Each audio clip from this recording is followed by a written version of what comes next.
Good afternoon, ladies and gentlemen. My name is Ivanka Barzashka, and I'm the director of the Wargaming Network here at King's College London.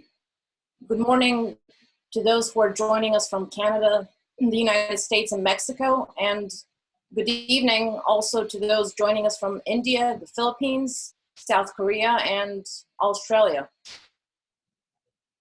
I'm here in London, England, streaming from what seems to be a mostly cloudy day. And thank you for joining us for day 2 of our first webinar on wargaming, the pandemic's effects. Welcome to those who are just joining us for the discussion today.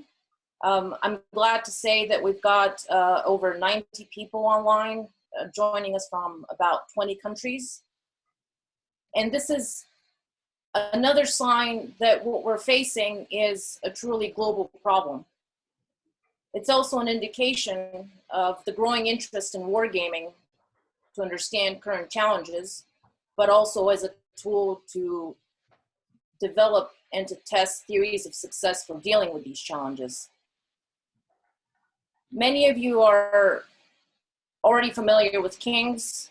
Many of you are familiar with the King's Wargaming Network and have worked with us on past projects. But we're also particularly delighted to engage with those of you who are just only meeting as part of this initiative. So I encourage people to get in touch.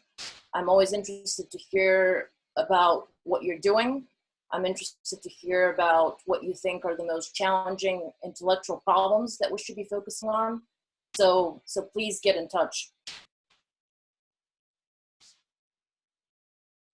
King's has a long history of wargaming research and education, but the Wargaming Network was founded only 15 months ago with the aims of advancing wargaming as a method of inquiry and advancing wargaming as a method for learning and teaching. So today's workshop has three main objectives. We're looking to understand how wargaming methods have contributed to past research on health-related crises. So we've invited a number of participants who have worked on these kinds of problems before. We're also interested in understanding how wargaming methods can be used to understand the short and long-term effects of the current pandemic and how to address them. These effects span a range of spheres, from economic to social to security and military, which we'll be hearing more about today. And the third objective is to see how wargaming methods can be used to educate and to train decision makers and the public. So today's event is part of a broader effort that we've launched here at the Wargaming Network to adapt wargaming methods to the new strategic environment. An environment that's becoming increasingly more complex. And this is where wargaming methods have both potential, but they also pose risks.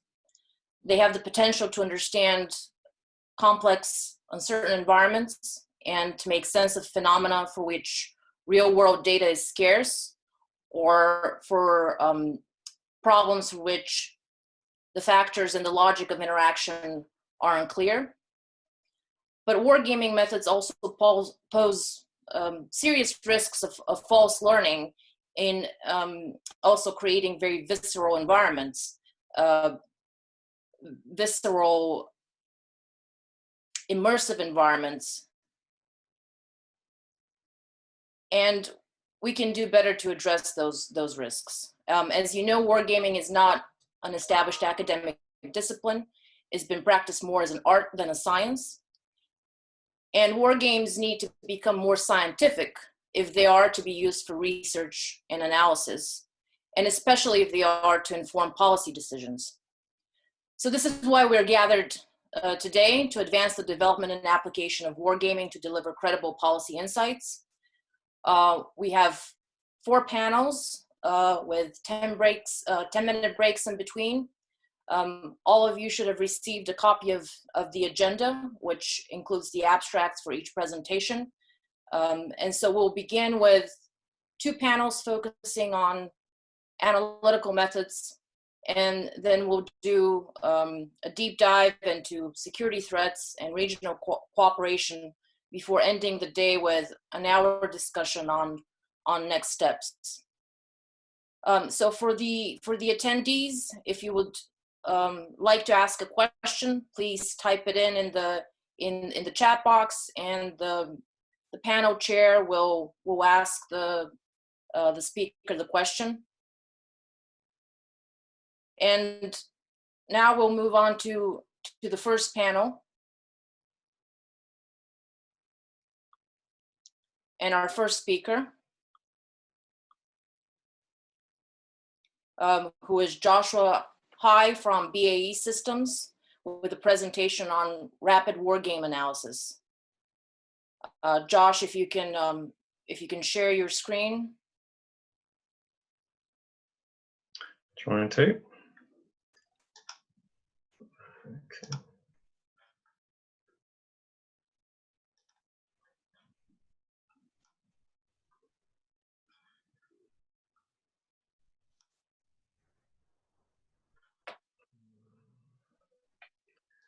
So hopefully you can see a title screen in front of you. Yes. Okay, brilliant. Okay, good. So 10 minutes starting from now. And I'm looking really at rapid wargame analysis. Hello, everybody. My name's Joshua Hai. I do currently work for Corda, which is part of BAE Systems, so a very large corporate. Corda is their sort of operational analysis consultancy in-house. but we do a lot of work externally. Academic background, I suppose I've got a history degree, and after university I joined the army. I joined my local infantry regiment, so historian and also ex-infantry, working in operational analysis, specifically working in Corda, who possess a lot of very supernumerate people. So I'm different, maybe the round peg in the square hole, or vice versa, and I look at problems in a different way. And I've had over 20 years experience of looking at problems mainly within defence and security, some into industry, but mainly defence and security. And I've used war games or wargaming techniques to help me throughout that course. So these are, according to the health warning, the world according to me. It's not a corporate or Corda view. This is me. And I do note that the problem slide might be deliberately slightly contentious, almost just to stir up a little bit of controversy. So let's get on. So I thought it might be helpful to start with a review of yesterday, what I took away from yesterday. And these are big ticket items, general views. Firstly, that analytical wargaming can definitely help. Prevention being better than the cure, no pun intended, with the aim that we want to get in as early as possible to senior decision makers and provide that sort of holistic experience to them and processes, ways of thinking that will help them when an inevitable crisis arrives. And that's not only a pandemic that we're in now. Equally though, if we're in the situation we're in today, that the crisis is here, we can still help. And we do this best by considering the whole problem space. And we talked yesterday about intersectionality. I know that specifically that means something to one specific analytical area, but in defence we would talk about cross-DLOD or PESL, so looking at defence lines of development, infrastructure, training, etc., PESL, political, economic, social, and tying all of those pieces of the puzzle together. We talked about how matrix and seminar-style war games were probably the right way to go in this environment, and I put Wargame Lite, LITE, after it, and that's in tipping my hat to sort of Rex yesterday, saying, well, actually, Wargame, despite being in vogue at the moment, might not be the right response. And we need to sort of remind our customers and stakeholders that actually there's a golf bag approach here and wargaming is one tool. Speed, if we want to be helpful in the current situation, is vital. And that's both in terms of development of the tool, the wargame, the implementation of it, and also equally in generating those outputs, because those are the things that our customers are most interested in. We need to know and engage with our stakeholders, not just why, but how. So there was a lot of discussion yesterday on several of the presentations about the focus being on sort of policy and supporting those strategic decision makers, but also several of the speakers mentioned that actually one of the issues they confronted was the how. How do we actually implement these policies? And I'm sure we've all been in a situation where senior leaders have said, excellent, that's what we're going to do, walked out of the room and left the staff behind who are looking at each other in sort of horror of how are we going to do this? And wargaming can play a really important part in helping to tease out the how. It's all about the message. So we touched on the comms and the media piece, not only in terms of how the outputs of a wargame might be perceived, but actually once the wargame has had utility and produced beneficial outputs, how are they going to be messaged out to the wider population or others within government or other government departments or staff? And that's something that a wargame could help as well to consider. And I think that comes back to consideration of the whole problem space. And data capture, if we're running an analytical wargame, then we really need to understand what are those metrics that we are endeavouring to capture and seek through the medium of the wargame. And that flows from our concept of analysis and into the sort of collection event. How are we going to do that in the wargame itself, the event itself? And there's a number of interesting options for that discussed yesterday. I'm sure we'll touch on those as well. And they feed directly into the outputs, the benefit that we're going to give to the customer. And the final point came up quite a few times was excellence, being the enemy of good enough. And so, yes, we obviously want to reach the bright sunlit uplands where everything is 100%, but sometimes, especially in the current situation, we just are not going to be in that space. Wrong way, sorry. So hopefully, what is the process that we're involved with? You will all be familiar with the diagram on the screen in front of you. Very simple, design, plan, execute, analyze, and then exploit. That's what we're going to do in terms of providing service for our customers. You can see some of the documents, and this is a defence, UK defence sort of model. It's very standard, study, design, and execution process. The stakeholder, normally the customer, will focus on the execute phase, because that's the interesting bit. That's where I get to come to your wargame. However, we all recognise that the execute phase, the wargame event, might well be the shortest element in that chain. And so we need to spend a lot of time, I think, on the design and plan, and then the analysis and exploitation phase, because that's where we start to derive more robust, more rigorous opportunities for analysis and supporting decision makers with evidence and not just subjective insight. Equally, it's important that we move through each of these stages as rapidly as possible to deliver that help and support. So onto the slightly contentious problem space from a traditional wargame approach. My view, my worldview only. So in terms of the design and plan, quite often this is relatively slow to get off the ground and get up and running. One element of that is that last point, the excellence, being the enemy of good enough. We all want to make the wargame product as good as possible. Our customers all want it to be as detailed as possible and to include as much as possible. There's a danger there, clearly, that we can all see, that you keep adding more and more and more in, and it gets more and more complicated and harder to actually get after what it is we want to do in the execution phase and then drive forward into the analysis and exploitation. And that leads on to the difficulty then in sourcing the data and the information, and also the attendees, bearing in mind that we want SMEs, subject matter experts, to attend if at all possible.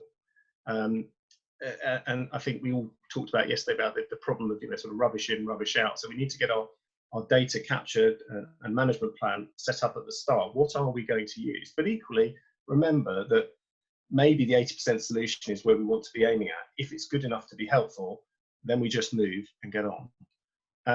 I think there's a perception piece out there at the moment, and you'll probably be familiar with the article that was on War on the Rocks, Obstacles on the Road to Better Analytical Wargaming, which was a sort of critique, a mild sort of slap on the wrist from the author to sort of the wargaming community as a whole, saying that we could have lost our way, especially in big budget productions, war games that are set up once or twice a year and take a long time to execute and cast of many. And this is where we come onto the execute phase. Because we've made them very large, they're complex to run, they require a cast of many, and they're resource heavy. And we touched on this yesterday, where especially in the extreme situation that we're in at the moment, if we want to place a demand on resource, we've got to be absolutely sure that what we're delivering, the execution is crisp and delivers output that is going to help them in the problem space that they find themselves in the immediate environment. Depending on what type of war game we're running with, the execute phase might require specialist equipment. So if we're going down a computer-aided war game, then that also limits where it can be held, who has the right equipment to run it on, is the data that we're using, what level of classification is it? So these are all issues that may cause problems at the moment. And I think there's an issue of stakeholder understanding of what the war game can and should deliver for them, and what they're expecting as they go in. And maybe that's our fault for not educating them sufficiently at the start in the design plan phase and bringing them on board. And I think the final two elements are really critical, and is that if we don't set ourselves up in the design and planning from an analytical perspective with the concept of analysis, metrics, and understanding all those variables that we want to assess, we run the risk of not executing that data capture particularly well in the event. And lastly, it's a one-off. War games are by their nature one-off, and that's a real problem. And we need some way of addressing this. And I think dialing down the complexity, making them a more rapid approach, will allow us to run more events over a shorter period of time, focusing on one or more key themes that we derive from our concepts of analysis and the data that's coming out of the war game that we're capturing. The problem we've got, though, is wider than that, in that if we don't do the first phases correctly, our outputs and issues are not correctly defined, and have to query whether or not they're even real analysis. Yes, they're badged as such, but quite often, as we said, it's BogSat plus territory where, yes, the customers go away with a warm feeling. Who wouldn't? They spent a nice time discussing things that they enjoy with a group of peers, and you get a warm feeling out of that. But do they really understand the benefit of it? It may be only slightly later that they sort of scratch their heads and go, I'm not sure really what I got out of that. And that's not helping us promote wargaming as a tool that could be useful for them. So bigger events lead probably to slower output, slight confusion over what we are exploiting, looking to analyse and then deliver. And that distribution normally at the moment comes via sort of large Word documents, because a Word document that's large means that you've done a good job, doesn't it? It goes in, it's a weighty tome, there you go, feel the quality of that paper, and 9 times out of 10 it goes straight into the bottom drawer. It doesn't get a wider distribution that we would want, and therefore even if there is decent work that's been put in, it has limited reuse, limited applicability to other problem areas, and that's a risk. So those are sort of the highlight, the problem space that I perceive, and I know that I'm running on, so I have to move on swiftly. So the idea then behind rapid wargame analysis is, let's go for the 80% solution. Let's set our sights slightly lower, and let's put that message across to our stakeholder customer community. With the apology, obviously, to Mr. Box there, all models, tools, and wargames are wrong. Some are useful. Well, if they're going to be useful, then let's just go with it. Let's run with it. I hear what Ivanka said earlier about we run the risk of giving incorrect outputs that may drive wrong decisions from senior decision makers, but that can be mitigated somewhat by having that first phase, that analysis setup phase, done correctly and robustly. We need to define and endorse those key questions early, and the associated metrics, and that's that analytical piece that I was talking about. I envisage this being a really open discursive forum, seminar or matrix style. However, I think to focus, and we touched on this yesterday, about this immersive environment, we want the players and the people attending to join in and really get to grips with, is maps and counters. There's something there about having tangible pieces of paper and counters to maneuver on the board. We said yesterday, people don't tend to get upset if you say to them, you've lost 3 or 4 of your items. But if you actually take the counters away, that causes them to really think and buy into it. So those are there as a sort of focus for their attention and immersive piece. Dice. Yes, let's include that, and that's one of the outputs of the matrix style environment, that you can have that element to it, the random piece, which obviously in defence I've seen the senior officer in the room moment, that will never happen, move on. No, we really do want to understand, because what happens if it does go wrong for you, or actually you have a critical success and it works really well? What would be the flip side of that? So we need to sort of include that sort of random element. The enemy always gets a vote. We need to make sure that we play the enemy or the opposition or the virus or problems into this really robustly, and challenge, constructive contrarianism, I suppose, the discussion, especially from those senior people who are involved. I think we want a sort of, as I've termed it, a wide-angle stakeholder base. So the lack of awareness from stakeholders, they all, everyone's working very hard. We're all in our own little stovepipes of excellence, and we may not have awareness that the person on the desk next door to you or in the other office has the critical piece of information or work that could really help you in a positive way. So we need to be aware of that when we run a slide rule over the attendee list, that we want to have as wide a possible group coming in, and if not, that will definitely impact in a negative way their ability to influence outcomes at a later stage. It's a systems style approach. We're looking, and this agrees with what we talked about yesterday, seeking to identify the seams between different areas of responsibility, the gaps, the areas where people may or may not take responsibility, and oh, I thought you were doing that. No, you should definitely be doing that. So we need to make sure that those are all covered off. We want to give out additional benefit, the second and third order effects and the unintended consequences of actions or decisions. One element we've played with recently over the last 12 to 15 months from work for the British Army. It's looking at centre of gravity analysis, and it really helped them understand, don't take always the direct approach. There are other ways to get your head around the problem space. Moving on. So what does this actually look like? In DIY terms, when we're doing planning, before we get into the execution, so you're around the home looking to improve your house, the old adage is measure twice, cut once. So let's spend as much time as possible getting it set up correctly. Let's set it up from an analytical perspective. Let's treat it as an analytical project that we are involved in. Have our analysis estimate, our concept analysis, which drives what we want to capture in the execution phase, how we're going to analyze it at the end, and the exploitation path. How is this going to be of benefit in the short, medium, and long term for the customer? And I think we always need to hold in the back of our minds that 80% solution. When we're in discussion, the execution phase, the actual event itself, seminar or matrix, we want to try, if possible, to do live insight and data capture in event. It aligns to the metrics that have already been agreed and endorsed by your customers. It gives a really, really rapid entry engagement for those people in the room, because they get to see, if you've got it projected on the wall, wow, they're capturing it correctly. That's really important. Oh, I see how it links to the metrics. This is engaging me. I like this. So that's a really powerful tool that I've seen work really well over the last year or so or more.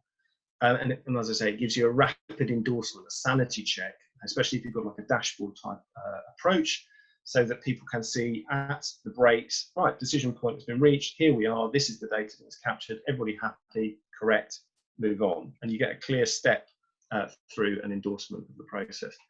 Clearly, if we follow through from design, plan, and execute, as we've just discussed, then our outputs are going to match the expected metrics that our customers need to show, improve the evidence that's being generated, and thus improve the quality of their decisions.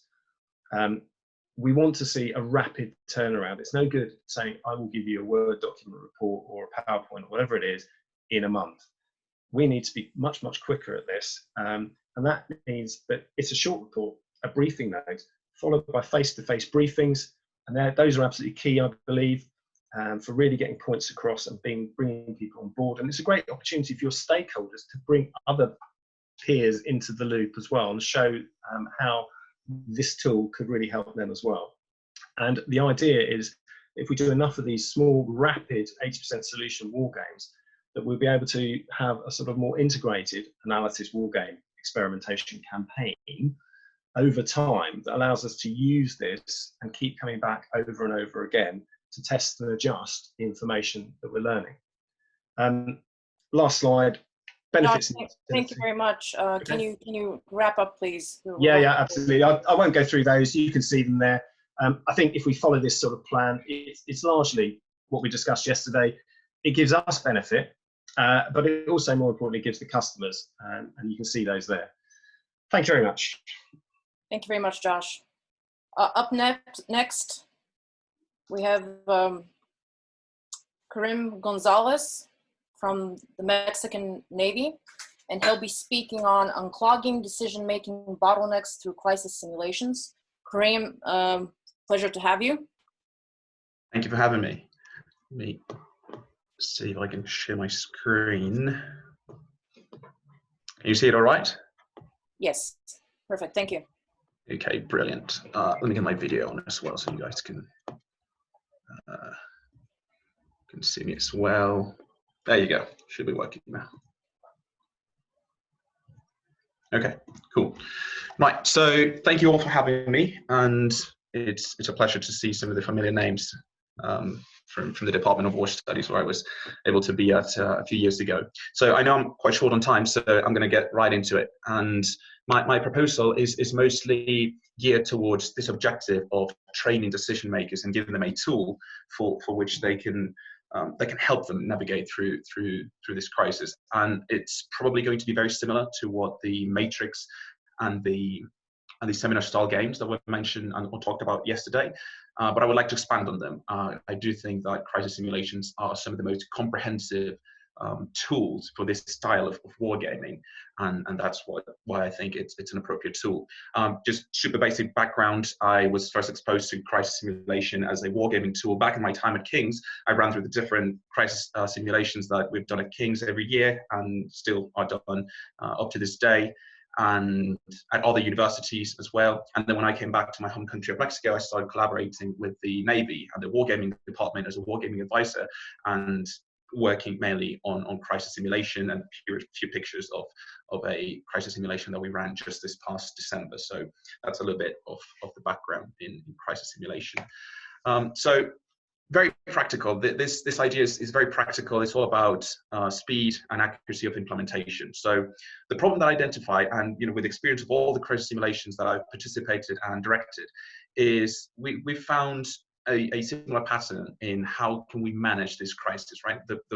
There's a few elements that we've noticed that are important for crisis navigation, right? The first one is ideas and solutions. You need proposals to bring forward and help as potential solutions to the problem. Then you also need cooperation between all the different parties and all the people that are involved in the crisis. And then you need to implement these ideas and solutions, right? But quite simple. However, what we found is that the bottleneck for crisis management and crisis solution seems to be the cooperation item, right? Ideas and solutions are never in short supply. And I think even a workshop like this is testament to this. In just a few days, we're able to put together at least 20 proposals, right? And there were probably even more than that. So ideas and solutions are never really the problem, right? And implementation, obviously, depending on what the problem is, can be more easy or more complicated. However, what we notice is that if you have cooperation and proper communication between all the different parties, implementation becomes much easier. So cooperation really seems to be the bottleneck and seems to be the key to crisis management. Cooperation and communication between everyone, right? And so this is what we call a problem of the mixed motive game type, right? For those familiar with game theory, you have your zero-sum games, your positive-sum games, and your mixed motive games. And the mixed motive game is the sort of game in which you have a particular, where everyone kind of agrees on the objective. Everyone wants the same thing. However, they differ in how you reach that, right? Sorry. Let me go back. There you go. So you differ in how you reach that consensus and under which terms do you come up to that common agreement, right? That's a mixed motive game, and crises are certainly of this type. And the problem is, and what we've noticed is that usually it's the inability to reach consensus and that blocks decisive decision making, right? This is where the bottleneck gets created because everyone comes up with their ideas and solutions and this is what we should do. But then when it comes down to getting everyone to cooperate and coordinate action, that's when you run into trouble, right? And I can't quite put my finger on, and because this happens every time we run one of these crisis simulations. Every time teams put forward some of their proposals, for some reason that I really can't explain, maybe it's just selfishness or maybe it's just lack of communication and understanding of the other teams and actors around them, but it's always a very tunnel vision proposal, right? They're just thinking about themselves, what they want for themselves, and what would be best for themselves in solving this crisis, right? And obviously this becomes a problem because once you have all the different proposals submitted, but each of them is kind of pulling in their own direction, it's a nightmare to get everyone to cooperate and to communicate. And this is something that, sure, it's eventually going to happen, but what a crisis simulation allows you to do is to test these precise problems before they make it to the negotiations table, right? So surely we're not trying to predict the future. Wargaming is never intended to predict what's going to happen, but to prevent this from happening, right? And I think this is where the value of crisis simulation really shines, because it helps you kind of foresee what could the potential downfall be and where could the potential bottlenecks exist, right? And I think that's the biggest value that crisis simulation can bring into this mixed motive sort of game, right? So the proposal very, very quickly is a plug and play crisis simulation model, right? When I say plug and play, I'm referring to a sort of model that requires very little setup. There's a few adjustments that need to be made. There's a few things that need to be specified for each individual case and in each individual context, but the model itself, the cookie cutter model, quote unquote, is the same one for all of them, right? So, and these can include some items as of how to teach them how to do targeted research for the particular case that they're dealing with, how to distribute roles and committees, what the simulation mechanics are, how to actually run the simulation, and most importantly, how to do the AAR, right, the after action report, which is arguably the most important part of this, to draw lessons from it and to prepare the next iteration of a crisis simulation, if that be the case, right? And the beauty of crisis simulations is that they are immensely adaptable. And in terms of duration and iterations, I mean, we've ran crisis simulations that last a few hours and up to 3 or 4 days. We can do as many iterations to test all the different assumptions and the new ideas that might pop into the team's mind. In terms of number of participants, same thing. I mean, we've done crisis simulations with as little as 10 to 12 people up to the 200 or 300 participants, right? So extremely flexible in terms of adaptability, very scalable models.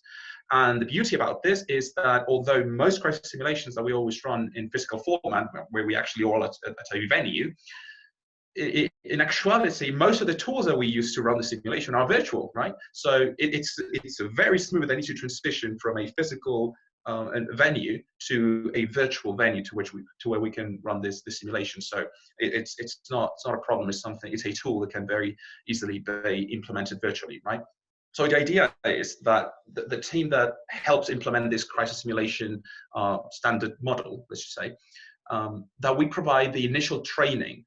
I don't think it's realistic that to think that we're going to be able to participate at all the crisis simulations that all the teams who may be interested in this tool could participate in. But we offer the initial training. We kind of run it through the whole process the first time, and then let them run with it. You know, let them go with it and let them absorb the tool, and then maybe if they find it valuable and useful, they can transmit it to the other teams around it, right? And then we're just there for continued support.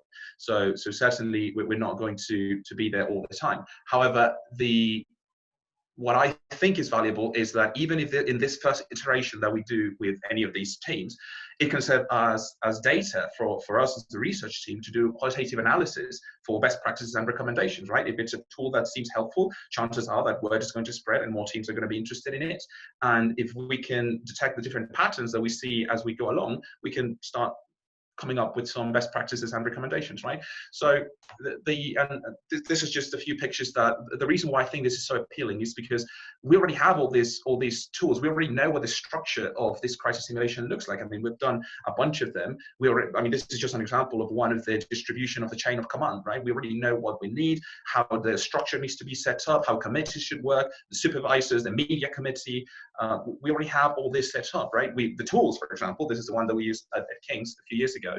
We already know how to set up these tools, how the flow of information should work, these are examples of some of the directives, right, which are some of the orders that you put forward. We already have all this formats. We already know what information we need, how to process them, and how to relay them back to the committees and the participants, right? So we already have all of this. It's very easy to put together and actually it's a simple process because most of these crisis simulations are designed for massive amounts of participation. You're talking 200 to 300 people, and I hardly think that would be the case with some of the teams that could be interested in this. So, simplifying them is much easier than expanding on them, right? Simplification is always easier than adding. So, I think it's something that's ready to go.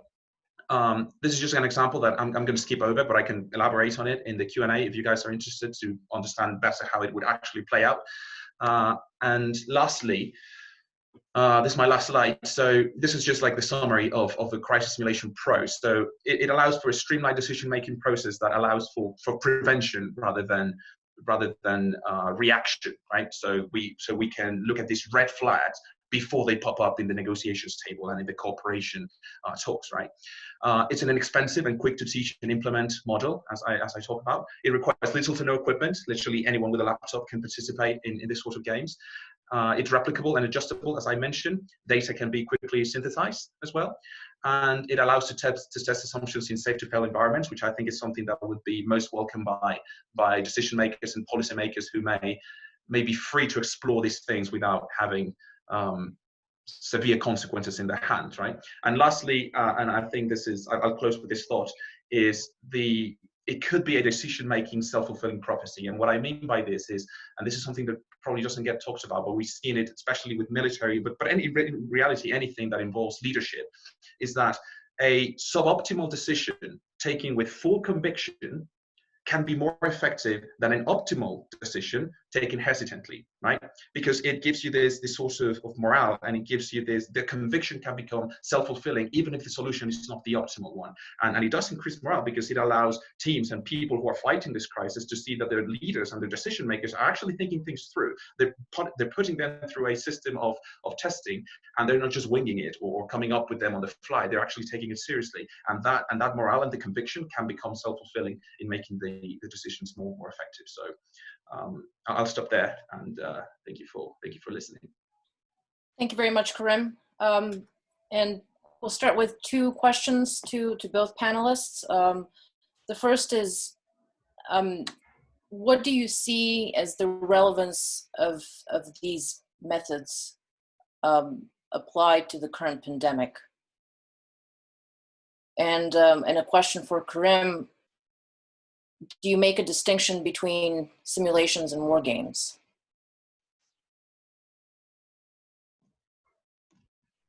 Okay. Yeah. Okay. Do I make a distinction between simulations and war games?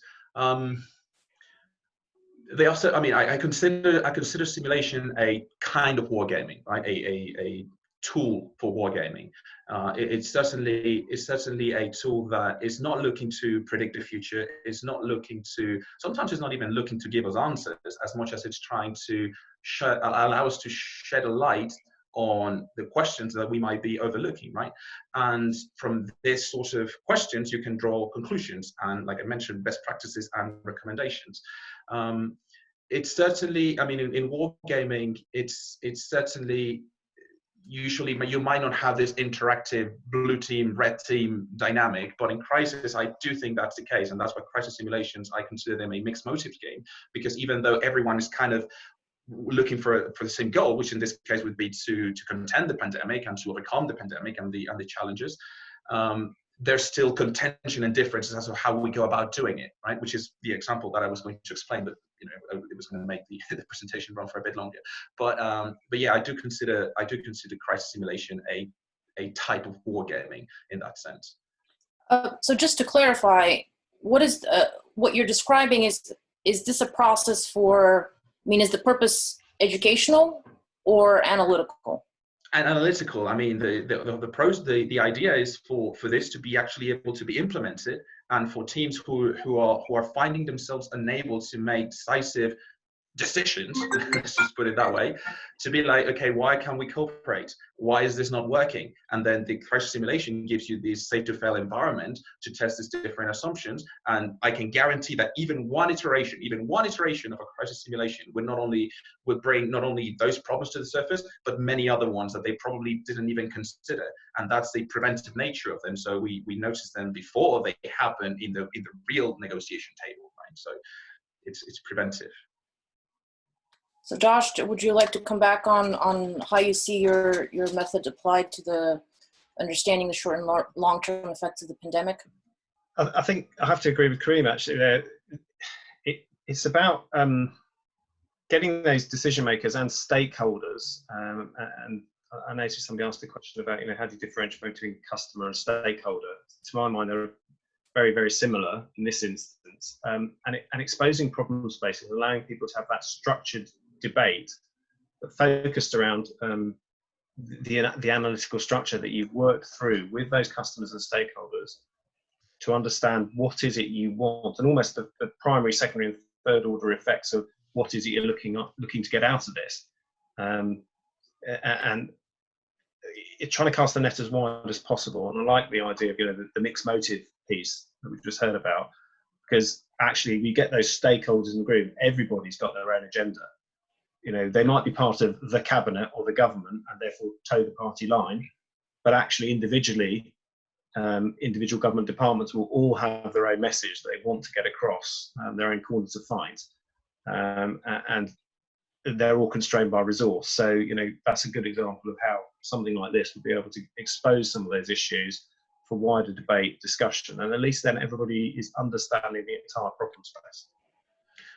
Yeah, and if I may add to that, and this always happens with crisis simulations, but also with wargaming in general, is that one of the downsides of it is that you actually need the decision makers, the people who will actually be making the decisions in the real scenarios. You ideally want those people in the simulation, right? Because otherwise it kind of gets, it's not, the results are not as accurate. However, most of these people, especially when you go up higher in the senior ranks, either don't have the time for it, or they drop out in the middle of the session, or they just, and this happens, they dismiss wargaming as, okay, so it's a waste of time because I don't have time to play a game, right? I'm in the middle of a crisis, right? So, but this is general to wargaming. The beauty about the crisis simulation model and the matrix and the seminar style gaming is that it can be adjusted to that. You got a couple hours, perfect. We'll craft it to be only a couple hours. You want to go in depth? Okay, we'll make it a couple of days. The flexibility and the accessibility is what I think is the strongest point, at least in this particular case. So we have a few questions on the role of players. Yeah. Karim, you've done the King's Crisis Simulation, which is a student-run simulation that's organized over several months. And that graduate students are the main participant in these kinds of events. Yes.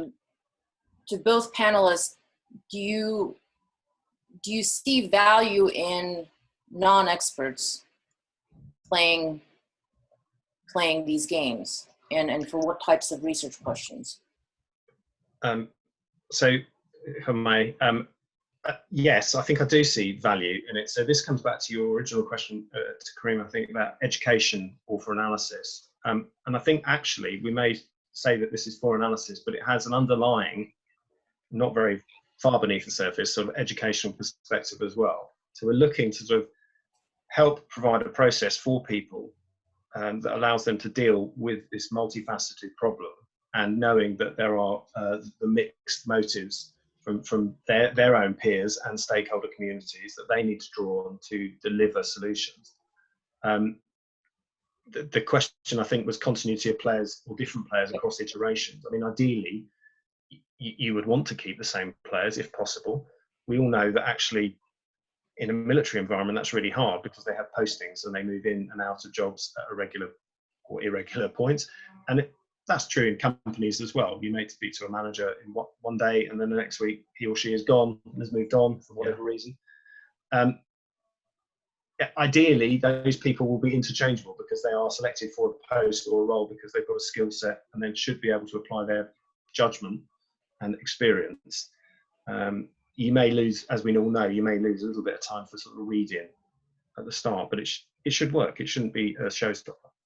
So if you have, oh, sorry. So if you have multiple, I mean, the same group of people playing the same game twice, how do you factor in for the fact that they're learning something? And when they play the game, if a group of players plays the same game twice, they would have learned something from the first game. How do you account for that analytically? So it depends if you're playing exactly the same game again, or are you playing, conducting almost sensitivity analysis or an iteration of that game because you've now moved on their thinking and their learning from their start state, their baseline state, and now you're lifting up their knowledge base and uplifting and including all of the impacts and assessments from the first phase of the war game into the second phase. I absolutely agree. If you're just rerunning the same game and you've got the same people, there may be issues there, but that in itself is not a bad thing in that it shows that they're learning. And as long as we can capture that, the differences between the original and the second or third, then that's a useful insight. Yeah, I would say that, I mean, just to comment on that, I think the attractive part of this is that because those screw-ups are going to happen regardless, right? And you're going to learn mostly from trial and error. But if you can have the trial and error happening in a safe developed environment, is certainly more valuable than having it in the real world, right? And what I would say to the first question is, yes, non-experts are most welcome, because we actually know that we're not. Sure, you need the experts, you need the expertise, the subject matter or experts, but what you mostly need is people who can think clearly. People who have clear thinking, that are aware of things like cognitive biases, right? That they can just think very clearly.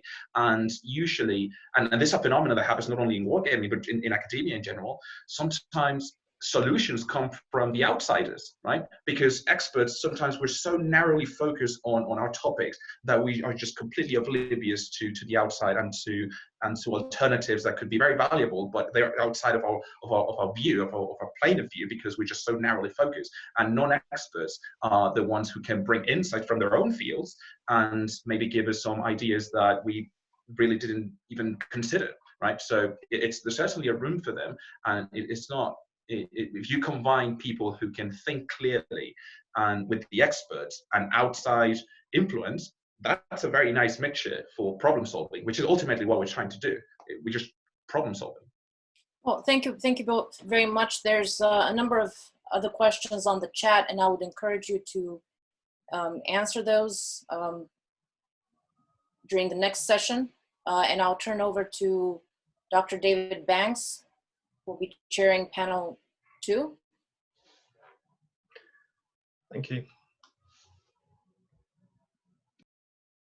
Usual, I didn't unmute. Hello, everybody. Yes, so I'm going to jump straight in. I'm chairing the panel for possible end states to the COVID crisis. And first up is Adam Svensson, who is going to present on mapping and gaming the coronavirus. I'm just going to ask the presenters to try to, if it's possible, to keep me in the window on their screen, because what I'll do is I'll change my background to say 2 minutes when there's 2 minutes left of the presentation. So that'll make sure we have time for questions. So whenever you're ready, Adam, go ahead and share. Great, thanks. Yeah.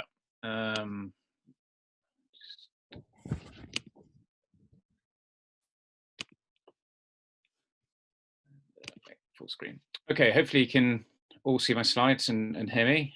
Thank you for having me. It's been a very interesting couple of days listening to the different versions presented, and hopefully my presentation here today will build and contribute to the discussion there.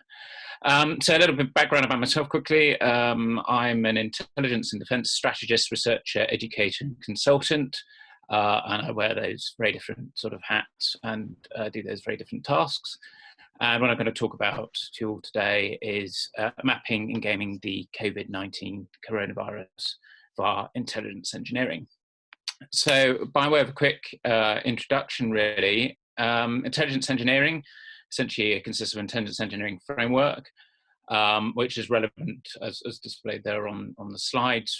Firstly, their risk analysis, assessment, through to the actual risk management, and thirdly, they're helping to facilitate overall conditions of, say, resilience. And arguably, this is done for 2 key reasons, again displayed there on your slide. Firstly, for context appreciation, so that'd be the analysis, the assessment, or if you're familiar with the military, so the intelligence, G2J2 type work. And then secondly, moving on, as displayed there again on the slide there, towards an improved solution fashioning approach, which looks much more at what I see as the engineering and the building synthesis side, and then the sort of GJ3 operations and training related tasks. And the example I'm going to give this afternoon, I'm focusing on using systems of systems dynamics, and the ones I'm going to use here, as displayed on the slide again, are the HSCB, so relating to human, social, cultural, and behavioural. And again, on the slide there, it displays how each of those can be broken down in a little bit more refined way. And this is sort of an approach that's used by entities such as the US military. So moving swiftly on, the intelligence engineering toolbox then can be summarized as consisting of 5 tool sets, and each of those offer the tools, if you like. And each tool set consists of essentially a bite-sized intelligence engineering process step. And in each turn, each of those steps can be progressed linearly in a building sort of manner towards the ends. And overall, the process can be argued to be at least a semi-structured analytical framework for risk. This next slide shows what I've just described as the toolbox with its different 5 steps. So as it's quite a busy slide, I'll just quickly walk through it from the top left-hand corner through to the green star, the signifier node. First up, you're choosing your focus. So it can be any sort of theme, issue, problem, hazard or risks. Obviously, in this case, we're looking at the coronavirus, COVID-19. You then move on to selecting which systems or system dynamics to use. So again, as I introduced earlier in the presentation here, using those of human, social, cultural, behavioral as an example. And then moving on to step 3, you can take each of those systems and break them down into those 8 listed variables and attributes, so ranging from internal influences and factors through rationale, types and forms, conditions and terms, trends, including SWOT analysis type approaches, their functions, their external influences and factors, and finally their effects and outcomes.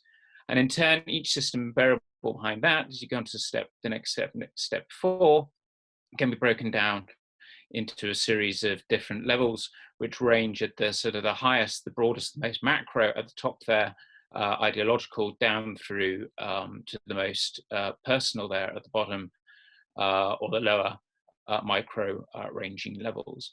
And the idea out of following through all that sort of work is to finally identify at the end there firstly, your key actors, who are we talking about, B, the key forces, factors of change involved, and also see the possible change over time.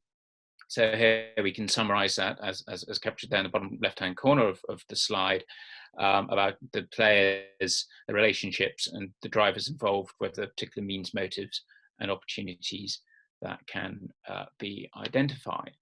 Now, underpinning this framework, as we've heard a lot already throughout the sessions, is a very matrix approach towards putting these issues together. So quickly, we can see that we use the social systems analysis variables down on the left-hand side column, so human, social, cultural, behavioral, and then across the top there you have the different system attributes and variables.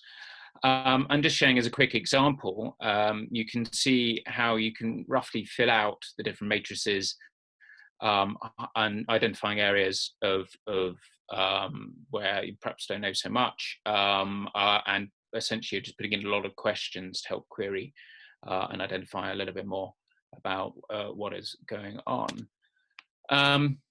In the second matrix, take it further on, this time across the top, as you can see on the slide there, you have your system analysis units, again, human, social, cultural, behavioral in this example. And then down on the left-hand side there, the column on the left-hand side, you have different levels of analysis. And again, has a very straightforward, pretty self-explanatory way of being filled out to highlight the core aspects, again, using in this example, the COVID-19 coronavirus pandemic, and how we can address the different areas. There's a third mapping if you wish to choose to go further in these processes. I haven't really got time now to go through it all again, this further in-depth stage, but you can take the 2 last mapping matrices results and plot them on this third type of map. And again, overall, this will then help to extract your ABCs we talked about earlier, the key actors, forces, factors of change involved, and the possible change over time. And again, you can break that down further into these sort of A1, A2, A3, B1 to 3, and C1 to 3 different dimensions. So quickly moving on to some overall conclusions. Arguably, this sort of intelligence engineering approach effectively captures and then addresses the complexity of the what we could almost term the multi-everything nature of operational environments, trying to be first of all captured either through the mapping and then subsequently gamed. A number of different participants can be involved. So here we list academic, government, civil society, and so forth. And on the right-hand side of the picture there, from a RAND document, helps to illustrate all the different sectors covered.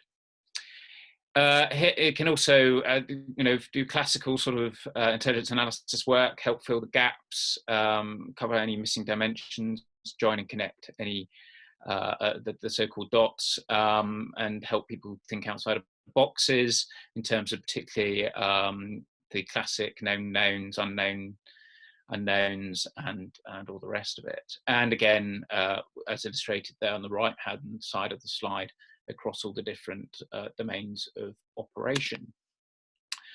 So arguably this type of work is useful for operational strategic early warning to do with issues. You can, if you're more behind the curve, for example, you can also use it in perhaps more of a crisis management type context when you're actually in the crisis, as we are currently with the COVID-19 coronavirus.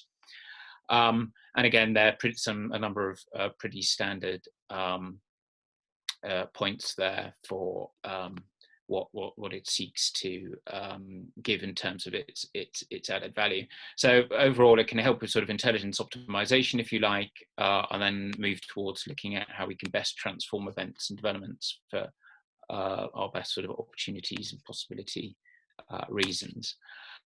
As I've zipped through it rather quickly here in my 10 minutes, I will just leave up some further reading, which you can consult if you wish to explore this sort of methodology towards mapping and gaming a little bit further. And I'll be very happy to drill into any aspects further in the question and answers section. And also, please feel free to reach out to me, particularly via my Twitter handle there. Thanks so much. Wonderful. Thank you very much. Thank you very much, Adam. And now we have Ian Robinson, who's going to present on using experimental design to explore tactical choices and their outcomes for the COVID crisis. So go ahead if Ian is there.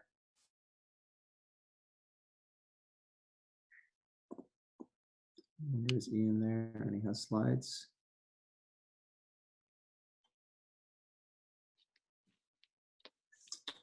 Moment.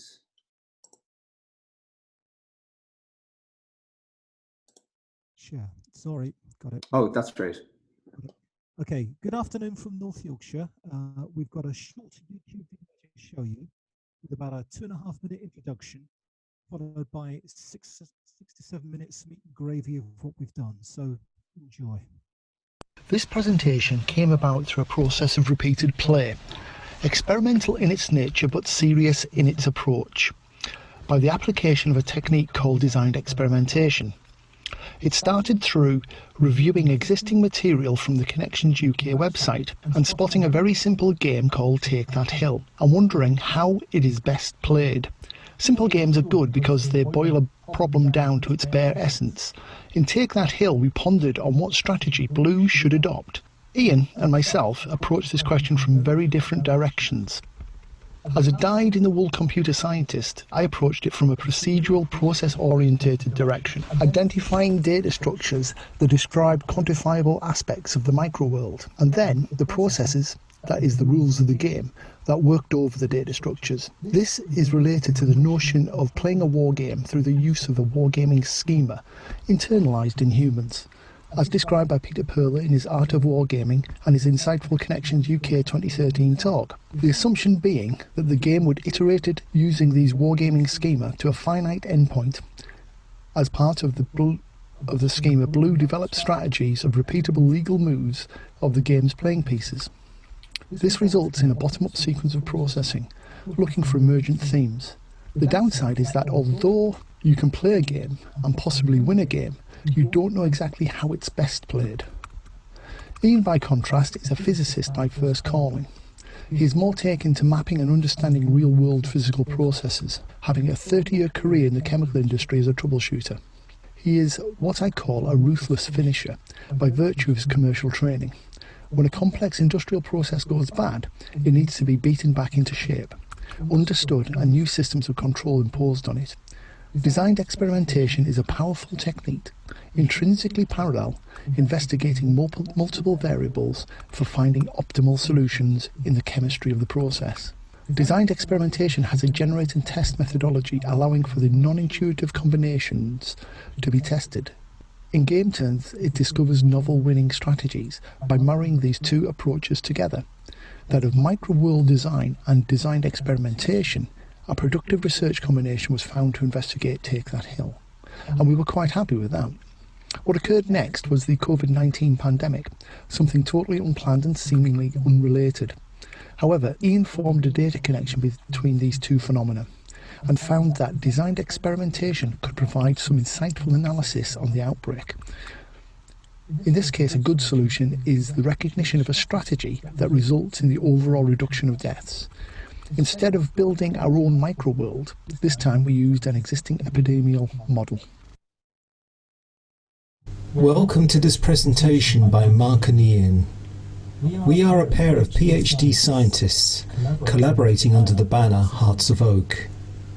Mark is a computer scientist working in the NHS, and Ian is a physicist with 32 years experience in the UK chemicals industry. Between us, we have over 80 years experience of wargaming. Experimental design has a long history of use within the UK chemicals industry in exploration and optimization of both products and processes. It does this by identifying key variables and systematically altering them in a controlled manner that explores desired outcomes versus these variables. It balances the needs of academy, i.e. doing the right thing for understanding, versus economy, i.e. doing it in the quickest possible time with the least number of experiments. It uses multiple regression techniques to construct an understanding that can be projected onto a response surface, which allows easy identification of optimal positions. The technique is scientific, but gives unexpected results, and, if you will, explores fuzziness in the system. We will now demonstrate this method being applied to wargames and to epidemiological modelling. Take That Hill is a very simple wargame that can be played in under 15 minutes. It is an example of a game that you always win because the hill is always taken, but the value is in the lessons learned in terms of fire and movement doctrine, the advantages and disadvantages of concentration versus dispersion, and the importance of the positioning of the command element. There are two players denoted blue and red, with blue attacking from the woods on the left and red defending the position on the hill from the right. The blue player commands 3 sections, together with a platoon commander. The red player commands the opposing force of an enemy section hastily dug into the hill. The blue sections are tasked to advance across open ground with no cover from view or fire and must clear the red section off the hill by advancing into their hex, whereas red's aim is to delay blue for as long as possible and attrite them in the process. The game was developed by Professor Phil Sabin and presented at Connections UK 2014. With the hyperlink below giving full details. We've taken 4 variables and explored them systematically to see their effect in the game. Variable A is movement, either moving one section and firing 2 if possible, or moving all 3 if possible. Variable B is movement, either moving from the back or the front. Variable C is dispersion, either keeping concentrated or dispersed. And variable D is command, either keeping that at the back or the front. We feed these tactical choices through into the matrix generated by the experimental design as shown, and draw your attention to run 1 at the top. This is where we fire 2 sections and move 1 section if possible, move always from the back, keep concentrated and keep the commander at the back. It turns out this combination maximizes the number of hits on the red section, minimizes the number of hits on the blue section, and reaches the hill in the shortest possible time, and is thus the optimal tactical choice. It's not obvious that keeping concentrated would work better than keeping dispersed. But we believe this result is a consequence of the game design, and as such the experimental design has uncovered this useful piece of information which could be used in turn to modify the game. We are currently writing up the detail of this in an academic paper. In a similar manner, we've taken an online epidemiology model which is available at the link below. We've identified 8 key variables highlighted on the slide as inputs to the model, and then we've explored the consequence of these variables using the experimental design in the manner shown below, with each run having set values for each variable identified. We then look at the clinical outcomes from the model for each run, including deaths per 1,000 population after a year, which we'll explore in more detail on the next slide. Run 1 indicates a relatively good clinical outcome with 2% dying and a peak time to infection of 74 days. However, Run 9 indicates a relatively poor clinical outcome with close to 8% dying and a peak time to infection of 52 days. Combining the results of all the runs together, we can identify which variables affect the outcome. And in this case, we're plotting as a response surface the number of deaths per 1,000 population as constant values or isopleths against the identified 2 controlling values, with all other variables at the center point in the design. You can see there are lines of constant clinical outcome for the input variables, and we've highlighted regions in this response surface that have both good and bad outcomes. Thus a complex model is reduced to a simpler form with little loss in accuracy. Repeating this analysis for the key clinical outcomes versus the input variables to the model allows us to highlight the interrelationships, which variables matter to each outcome, their relative strength and the trend they display with the clinical outcomes. This gives an overall view of the whole complex area. Experimental design in wargaming explores optimal strategies and highlights aspects of game design. It can systematically explore complex models, allowing for understanding of inputs versus outputs, underlying relationships, and identifying key variables. Visualization can be made using response surface maps to identify good and bad outcomes and highlight trade-offs. It should be possible to couple both a wargame to an analytical model to explore the pandemic in more detail. Thank you for watching this presentation, and contact us at the email shown below if you'd like to know more. Welcome. So that's all we've got to say for now. Hand it over to Q&A. Wonderful, thank you very much. If I could just ask you to unshare your screen. Wonderful, thank you. I encourage people who are observing and watching from afar to please post any questions they may have into the chat function for this. But I have a couple of questions to get things started. And essentially, it's almost the same question in reverse for both presentations. For Adam, it's to do with looking through the way you presented the systems of systems approach. It looks like a very inductive approach. You're essentially trying to uncover what variables matter from looking at as much possible data as you can. And then ultimately this gets you to a place where you're able to identify things like the key actors and the key forces. Now, the data gathering process seemed very clear to me.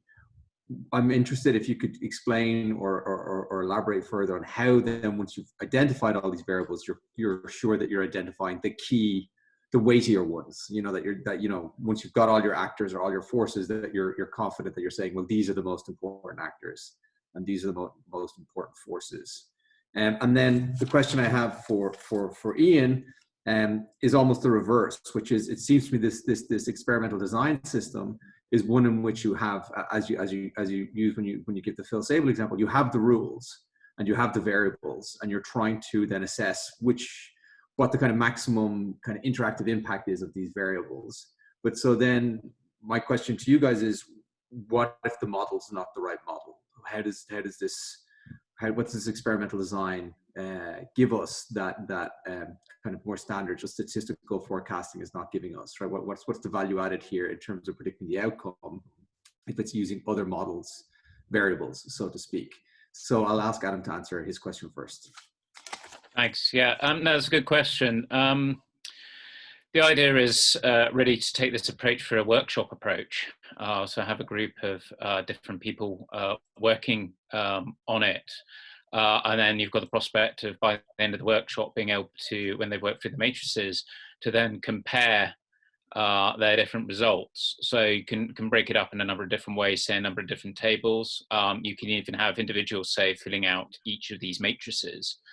And through that way, it's also to help identify where any gaps are, where overlaps might be, where potential biases might be.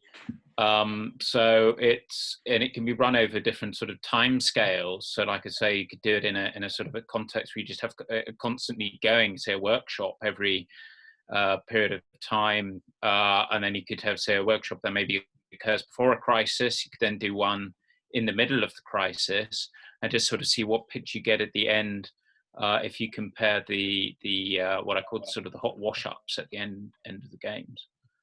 So I think that's kind of how I see it as working in terms of a methodology. So then you're saying that it's the participants themselves, it's the different plays of it that sort of help very much so. And also it goes back to what we've already been discussing about. So you can have a mix of, say, well, you could have one workshop team who are subject matter experts, for example, playing it, and then you could have complete novices, general public, somebody just off the street, if you like, having and then comparing the different results and seeing, where similarities are, where differences are, just sort of classic, comparative analysis work on what they find. Okay. I wonder if Ian can respond to the question I asked. I can see that Mark is responding in the comments, and but I wonder if Ian is able to. I'd agree with what Mark's written there. The essence of what we did was to take an established game and then use the designed experiment process to flush out how the game actually behaved and optimize the strategy for winning it. But in the process of doing that, I think we highlighted that comparing it to real life, we found a strategy that you wouldn't want to do. And that's partly because of the game design. So we actually flushed out an inherent weakness in the game. So I think doing something like a designed experiment approach on a new war game is a very helpful way of testing the game and seeing whether you think it's going to work correctly or not. So I understand this point. I guess what I just want to get your views on is what's the kind of value added, for, say, policymakers or the situation we find ourselves in now from breaking the game, from breaking the existing COVID models. How can we feed this back in a way that would be useful for example, policymakers or stakeholders?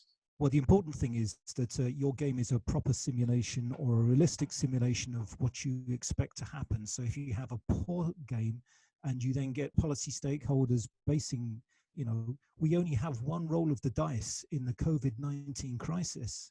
So we better be sure that we're actually playing the optimal strategy. And that means to say that if we're doing that through simulations, then let's see that we're doing the right simulation and the right strategies in the first place. And we've already seen the Imperial College modelling in the UK suggesting that something like 250,000 people would die under certain strategic assumptions before lockdown was introduced. And on the back of that, government then changed its strategy. So that's obviously the right thing to do, to put the lockdown. It stops the propagation of the disease. But the IC model has then changed its tune in terms of the output on that, in terms of the number of people they're forecasting dying. And some people are now saying it's only going to be 5,000 in the UK. I personally don't think that on the data trends that I've seen. So these are big implications. It's all based around analytical understanding of the model. They're basing it on a simulation. Right. Okay. I have a question here from the chat, which is, and this is to you, Ian, as well. How does experimental design approach have advantages against machine learning techniques? It seems like it's a similar approach, but humans are determining the key methodologies in advance. So I wonder if you can answer that. Well, machine learning techniques, I think by that I would understand that to be artificial intelligence, neural networks. That's what I would understand that question to mean. The big advantage in statistical design and design of experiments is you're declaring upfront exactly what you think your variables are. So in the case of, say, for instance, policymakers, those policies might be something like, well, do you ban international travel and at what stage in the pandemic? Or Do you have enough PPE in terms of the hospitals that you're providing for? These are individual variables that you can then declare and put into your game to understand. My own experience of artificial intelligence versus using designed experiments is that DOEs are always very robust, and they always tell you a percentage of the understanding that you've got. So say they give you 90% of the understanding that you've got. That tells you that there's 10% of the data that you don't understand. And the question is that down to noise, or is there a hidden variable that you're not aware about? But in the case of artificial intelligence methods, it never tells you precisely how much fit you've got there. You're assuming that you understand everything. And that's clearly not necessarily the case. Okay, I think we have time for just perhaps one more question here, and I think it's interesting because it speaks to both of you. Somebody here has asked, some of us have a qualitative approach to wargaming while others adopt a quantitative one. How can we promote a convergence of these two schools? And this seems like a good question because both of yours are kind of big data approaches, but they come from a qualitative versus a quantitative side. So I wonder if either of you would like to speak to that question. Yeah, if I may briefly, I see what I've have there is that quantitative data can equally be plugged in to that sort of matrix, so you can draw on quantitative data sources into that matrix, even though overall it's a very qualitative approach. So that would be where I would see the sort of fusion between, or getting the balance between quantitative data and qualitative data would come through in that intelligence engineering method I presented. Okay, Ian, I wonder if you're able to respond to that. Well, I think we want to really think about the community we've got going here. So there is no unique solution to this problem, and it's really getting everyone working together to get some kind of optimal solution out of it. And I would say that the two presentations you just heard have both got something to contribute to the big picture. Okay, great. Okay, so I think we're going to have to leave it here. Although if you're able to keep an eye on the questions in the comments, there might be some more ones for you guys coming along. So be sure to keep an eye out for those. And otherwise, I think I'm going to turn it back over to Ivanka. I'm not sure. I think we may be taking a break here for a few minutes. And then we're coming back a few minutes after that.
Hello. Hi, hello. Is that Ivanka? No, I think she's still on mute. This is Shiho Ribsky. All right, okay. I guess I'm just, there we go. Sorry, I'm just having a bit of trouble logging in. So let me just start video there there we go. Okay, so we're just past the time, so I guess we can just crack on with this next panel. I see there are plenty of people online. So my name is Matthew Moore, I'm a member of faculty at King's and Director of Research in the Department of War Studies. So I'm chairing this panel today on security threats. So I guess I will hand over straight away to our first speaker, Shiho Ribsky. Is that right? Am I pronouncing Yes, it that's right? correct. Great. So you're going to talk to us on hybrid actors in the shadow of a pandemic. So I'll hand over to you. I'll mute myself for the moment. And you want to share your screen with slides? Yeah, that would be great. Great.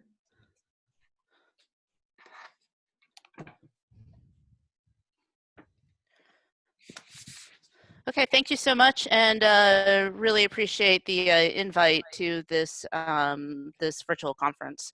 I'm going to talk a little bit about what we do at the Hybrid COE, and you know, really in general, we're not medical experts, but we do deal with hybrid and hybrid actors, and much of what we do, much of our work is much more strategic. I will also mention that there generally is sort of this aversion to talking about our work as wargaming, so we tend to use experimental exercise, or really what I've been trying to do is I've been trying to take tools and techniques from the discipline of wargaming and incorporating them into our exercise program. So we're not just a bunch of folks sitting around the table talking about issues. There's actual thought behind some of the tabletop exercises that we put together and build. So just basic facts, we were founded in 2017. We're a very young organization. We've only been around for a couple of years, but we have 27 member states, and EU and NATO as institutions are part of our membership fee. We live in, we're based out of Helsinki, Finland. We're part of a Finnish law, but we're really more of a the US equivalent of a nonprofit. We have several secondees, and so our member states will send secondees to our center to help with our work. I'm the US secondee to the hybrid COE. My deputy is from Poland. And as I mentioned before, we've got a variety of different countries that are represented here. I do want to mention a little bit about what hybrid threats are and how we view them. You know, how we view hybrid threats, not only as a concept, but how this drives sort of our work. Hybrid threats, hybrid warfare, coming from the US perspective, I always thought of little green men running around. But that really isn't exactly the case. We consider this a coordinated, synchronized action that targets democratic states and institutions. This is a wide variety of means, exploits the threshold of detection and attribution, war and peace. This is a whole of government attack on all of our military, civil, public, and private institutions, and it influences decision makers at all levels, from local, state, or institution levels, in order for the adversary to gain some sort of strategic advantage while undermining or hurting the specific target. Again, this is kind of how we list out our domains and how we perceive the adversary. And how you can use various tools in concert with each other in order to achieve a certain effect. Let's see if we can click through this slide. Okay, a little bit about me and my background and how I ended up at the hybrid COE. So who am I? Well, I'm the Director of Training and Exercises. I've been the director since June of 2019. I was a plank owner really for the training and exercise function coming here. So as I mentioned, I'm the US secondee of the hybrid COE. I'm a contractor with the Department of State, but I spent and still currently serving in the U.S. Navy Reserves. And so I have 22 years of military service, both active and reserves, and counting. I drill in Naples, Italy with U.S. Sixth Fleet. And so during my reserve time, I'm doing exercises. I'm an operational planner. I'm actually an electronic countermeasures officer by trade. I'm an NFO. And I got into wargaming through the Naval War College. I was assigned there as a reservist, and I would spend 3-4 weeks doing ethnography and analytical work for the War College. I actually worked under Dr. Hank Brightman on several war games, if you happen to know who he is. And then we do a lot of stuff beyond just this particular medical scenario. As I said, we talk about hybrid in a variety of different settings. We just completed a deterrence exercise, which had various cells, so it does really look like a war game. And we're working on something for the Austrian government on non-state actors. And we definitely support a lot of NATO and EU exercises here in theater. And then I'll also make a last plug for our wargaming course. We're bringing the Naval Postgraduate School out to Helsinki in August to teach a wargaming course for our member states. Yeah, so you can read the description for the scenario. This was a past exercise that we did. We did this in Brussels. This was in support of the Romanian EU presidency, and there was quite a serious political agenda behind this. I will admit, but it was really focusing on the various programs of the EU, specifically their crisis management and their rescue program. It was a fictitious scenario that we developed, but we wanted to look at the national and community level responses to handling a pandemic. We used a real life virus.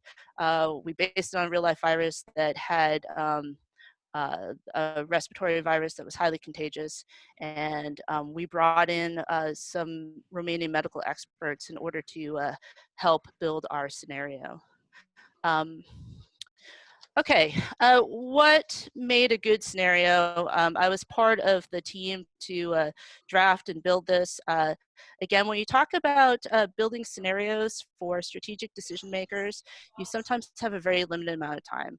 I had 4 hours, and really no kidding, when I was approached and asked to assist on this project, I said, really, 4 hours? I was hoping for a week, 3 days.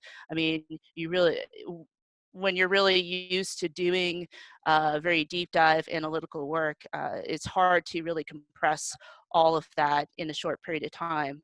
I mentioned possible political objectives, support for the particular program, but I think we always have to find ways to find sort of the goodness in that.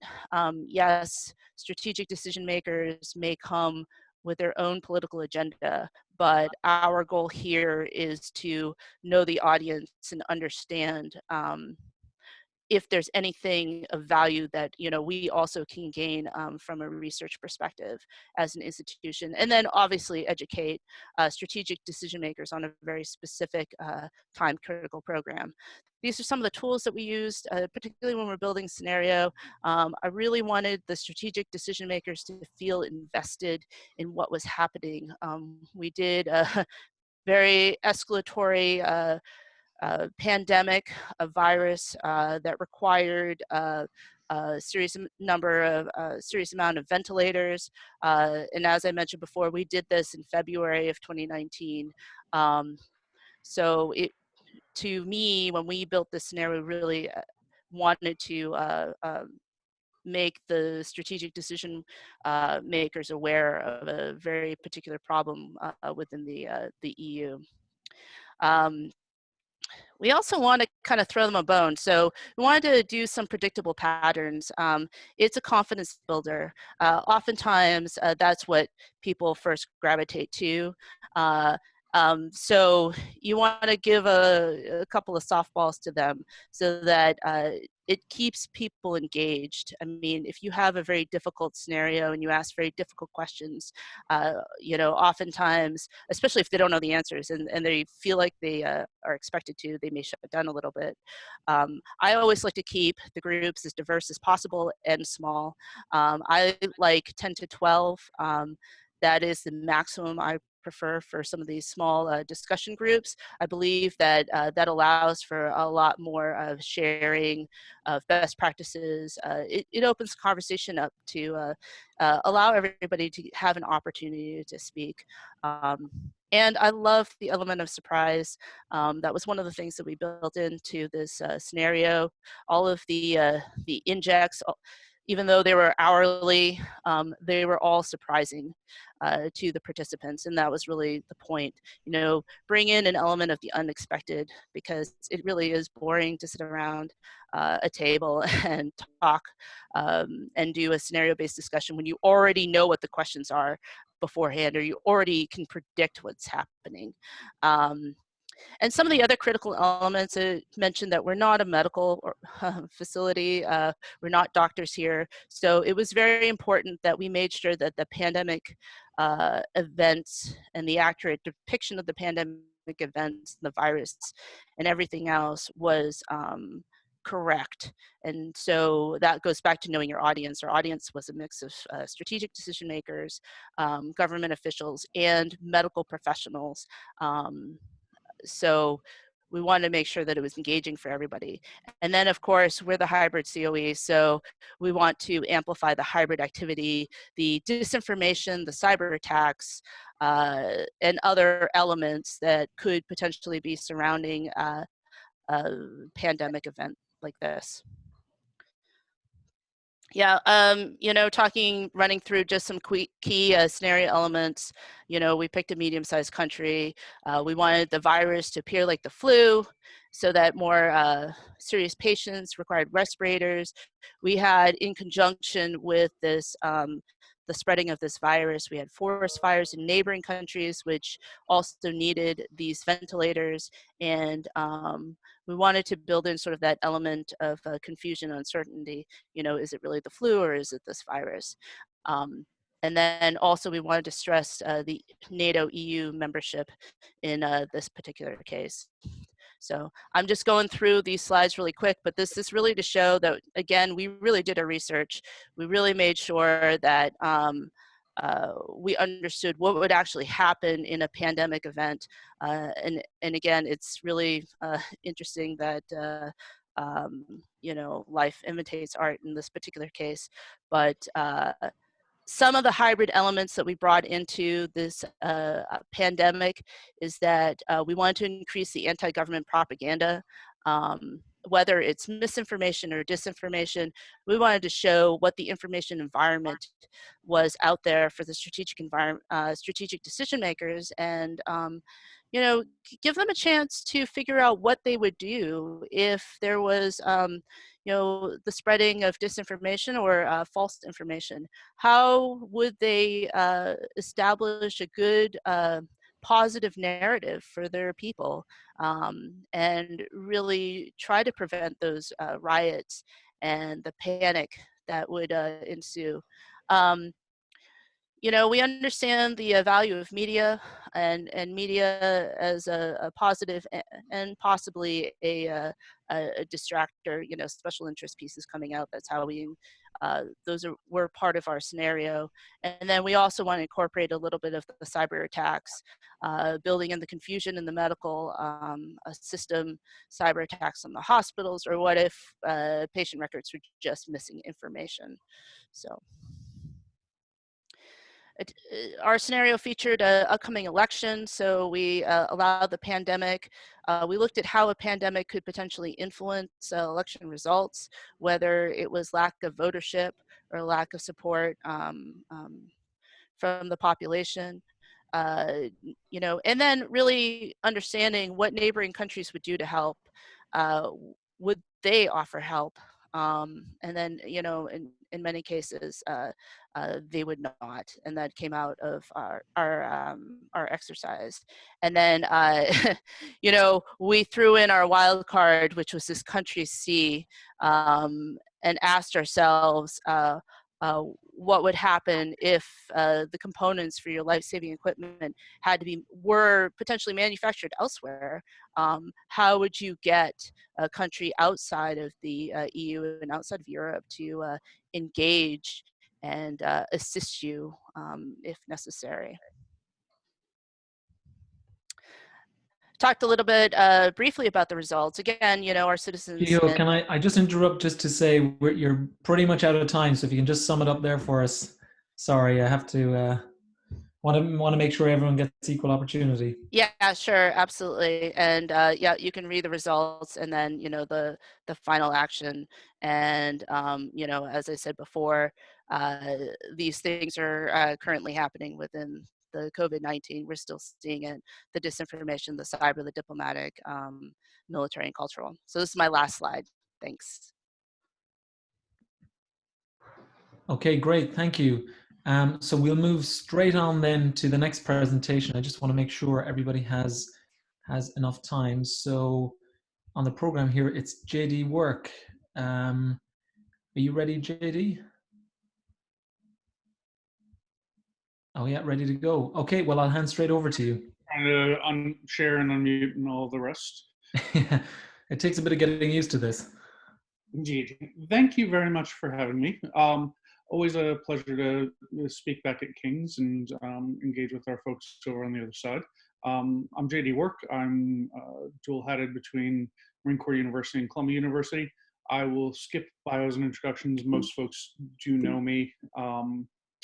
I will, however, touch on the mandatory caveat. Any of my comments here are those of my own opinion. They don't reflect the policy organization of any U.S. government agency or other organization, and this will be an entirely unclassified presentation. However, we are going to talk about some challenging matters, so we'll dive right in. For this audience, it does not bear much examination that one of the purposes of wargaming is rapid course of action development under you know, unexpected or unprecedented conditions. And whether or not we believe that the current situation is an intelligence failure or a black swan style surprise event, I personally tend not to believe this, not least of which because I was involved nearly 20 years on, looking at a variety of futures intelligence scenarios for pandemic. And, you know, we have multiple of our other colleagues have talked about their prior efforts, which have accurately described some of the states we're in. We still face, you know, some of the environments we're dealing with.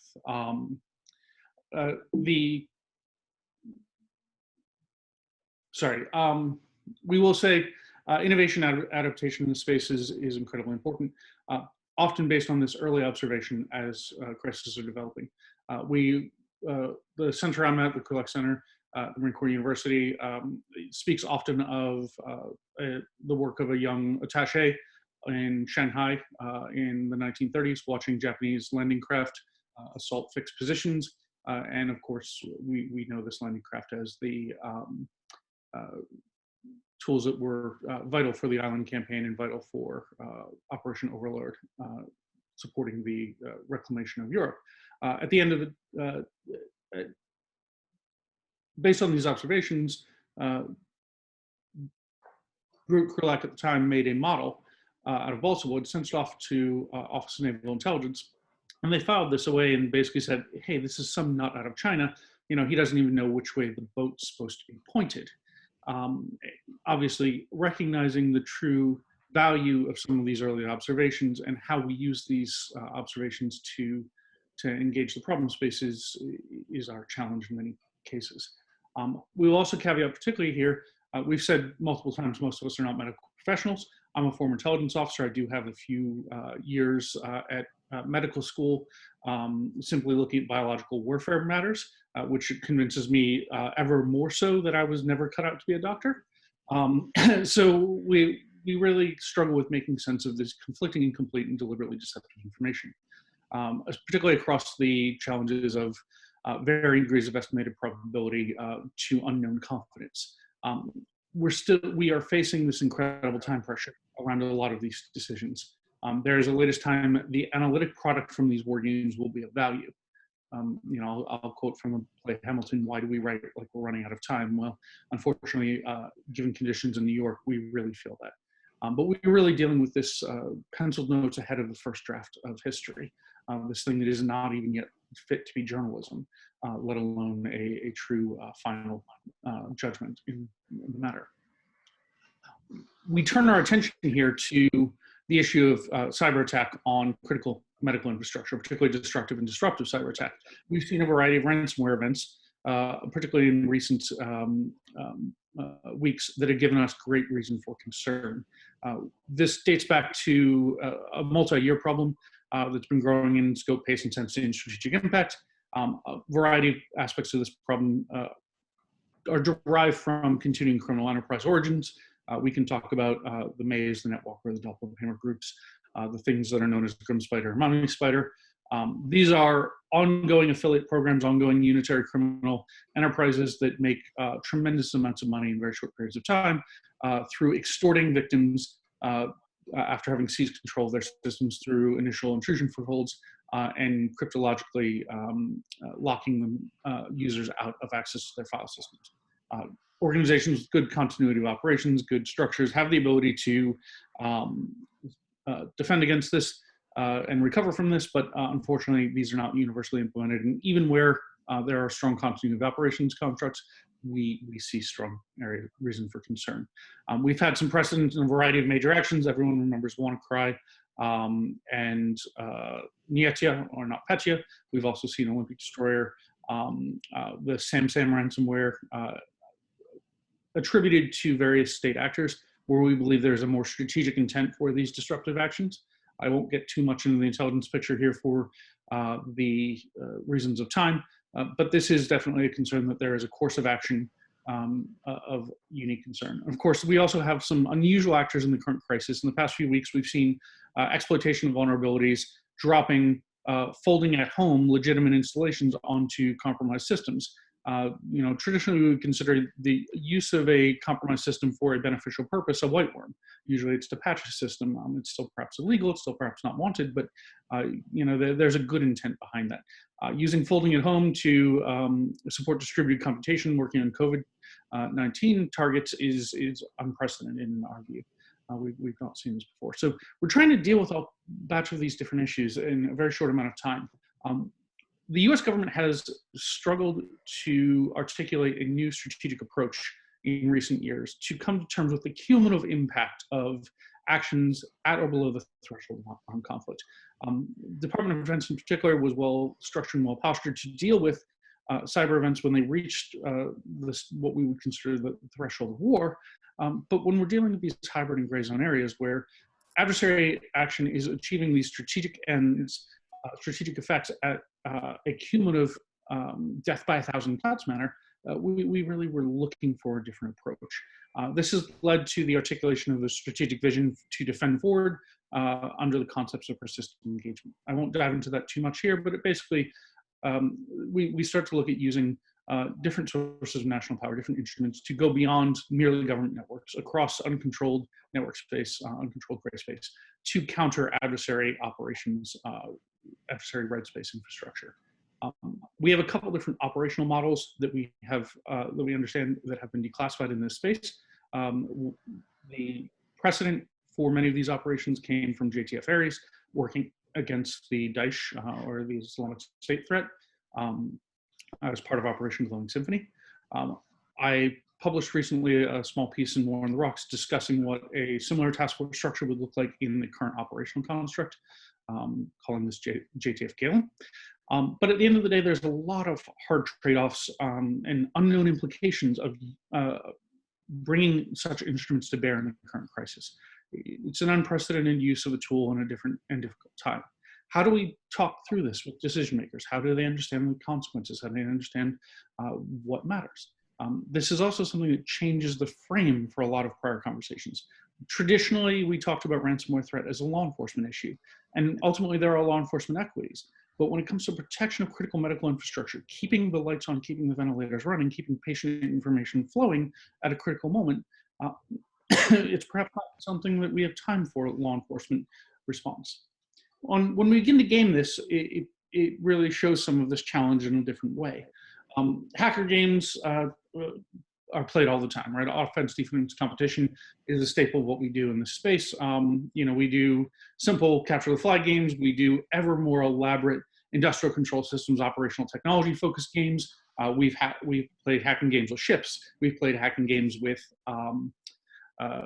aircraft, F-35 aircraft. We've even built up operational level aggregate representation of effects across entire cities, whether it's transportation networks, rail networks, aviation, in some cases health in these environments. These are played in a variety of different environments, whether it's the NATO locked shields cross sword events, whether it's the Black Hat DEF CON industry events, and literally hundreds of other games that are played routinely.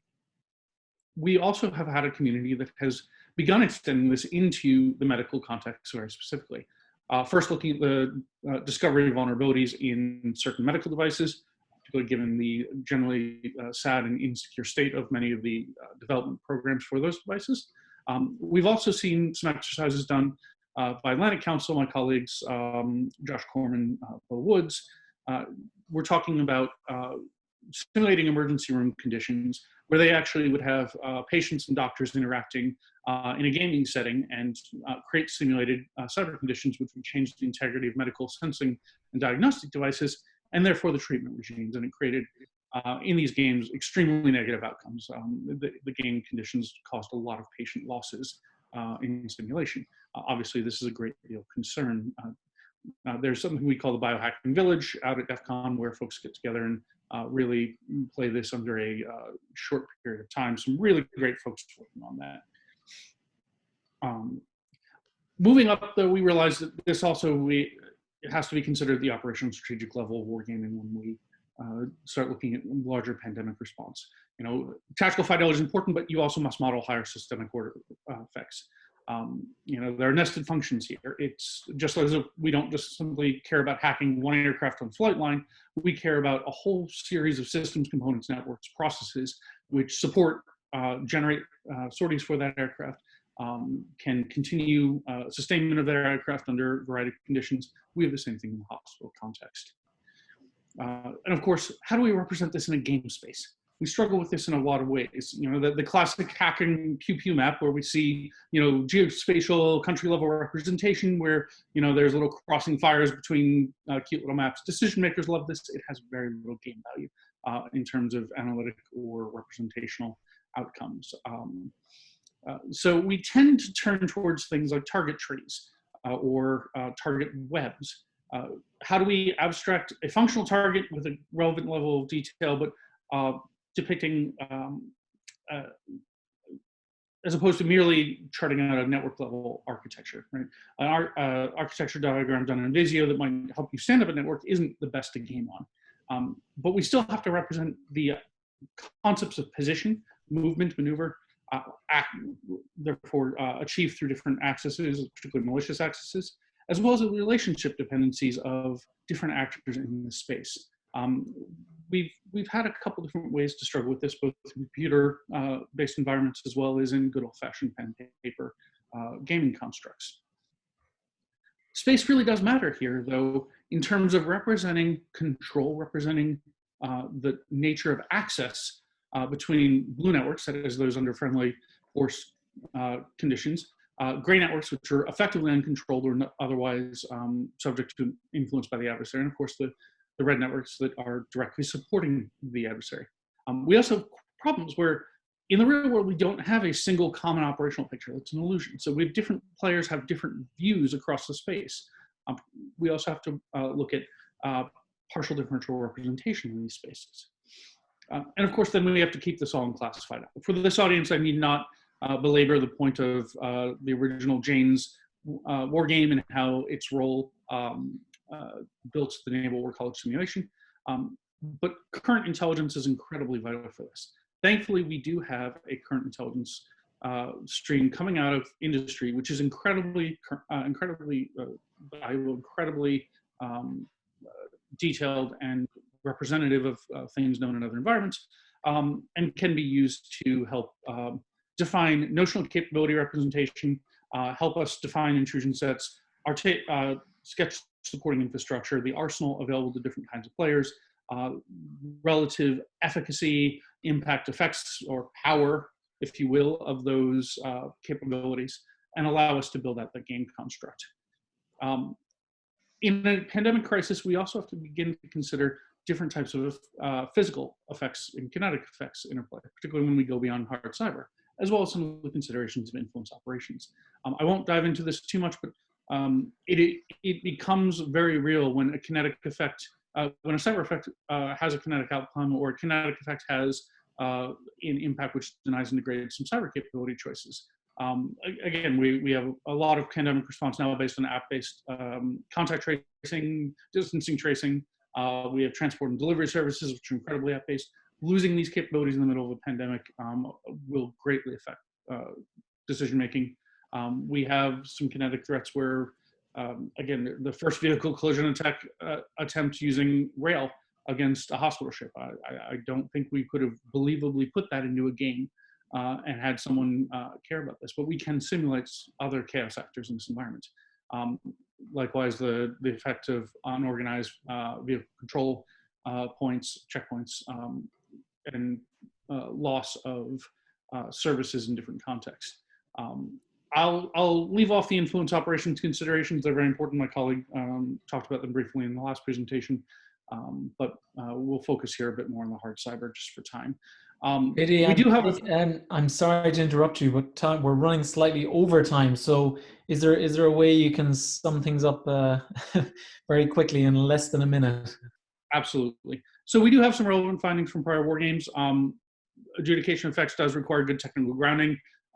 We can abstract only to a certain point, but you have to have some technical expertise in there. We do rapidly reach places where IR authorization is weak, where prior policymaking is feared to tread. We do have a strong psychological effect out of these games. We're thinking about the unthinkable. When we score these games, it's a dramatic function. We should probably not be simply counting bodies, not least of which because in a game construct, you cannot, these findings do not have the kind of quantitative fidelity to allow us to count those bodies. And that kind of body count may be misinterpreted at particularly sensitive junctures like this. Lastly, we are iterating this to scale. We're playing these aggressively. I will thank very much some of our partners with New York City Cyber Command, the Naval War College, some of the folks that have done work in this space elsewhere, including our colleagues out in Zurich, down in Georgia, and at the various warfighting labs.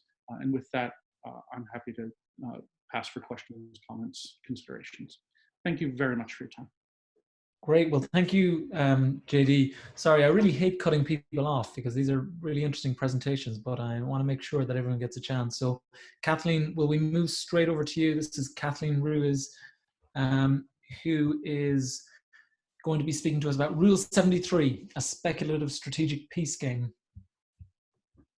Hi, can everybody hear me? Yeah, great. That sounds great. Okay, hi. Okay, I'm Kathleen Ruiz. I'm an associate professor in the Department of Arts and in Game Simulation Arts and Sciences at Rensselaer Polytechnic Institute, where I co-founded the Game Simulation Arts and Sciences program. And I teach courses in experimental game design, environmental games, and advanced transdisciplinary creativity. So I'm kind of a bit of an outsider, and I am coming to you from the current COVID capital epicenter, I should say, of New York. I have been working with a team of scientists, programmers, game designers, and others in creating eco-resilience games. We're using research that we are doing with our scientists on Lake George for freshwater ecology and water security in a partnership with IBM, Rensselaer, and the Fund for Lake George. So we are combining art, science, and games. So this was pretty much where I'm coming out of for the last numbers of years, creating virtual reality projects for people of all ages. Also creating environmental installations, again, for people of all ages, with 3D print models and kind of creating exciting and interesting ways of learning. Pretty much, we're kind of pulling on culture, and I think it's really important to think about that. I came across this image, the cosmic tree, which many of you might know, and it's about mythologies around the world who from the Americas, Asia, India, Africa, the Middle East, and Europe. And so it's really sort of an ecological sort of way of looking at the world. And we have created a augmented reality piece we're working on right now called algae bloom dynamics. And of course, we're working with scientists with harmful algae blooms, which are another huge threat to our life globally. So here's just, I'm going to run through some of the images very quickly. In lack, when one has not enough budget, one can actually create a lot of interesting game pieces and parts with QR codes. I've also worked on CureQuest, which is a game for teaching complexities of drug discovery and development. And so there's where many people have to work together, and many people don't know the parts and pieces. Usually it's a 15-year process for drug discovery. Of course, we are working very hard to make that more understandable.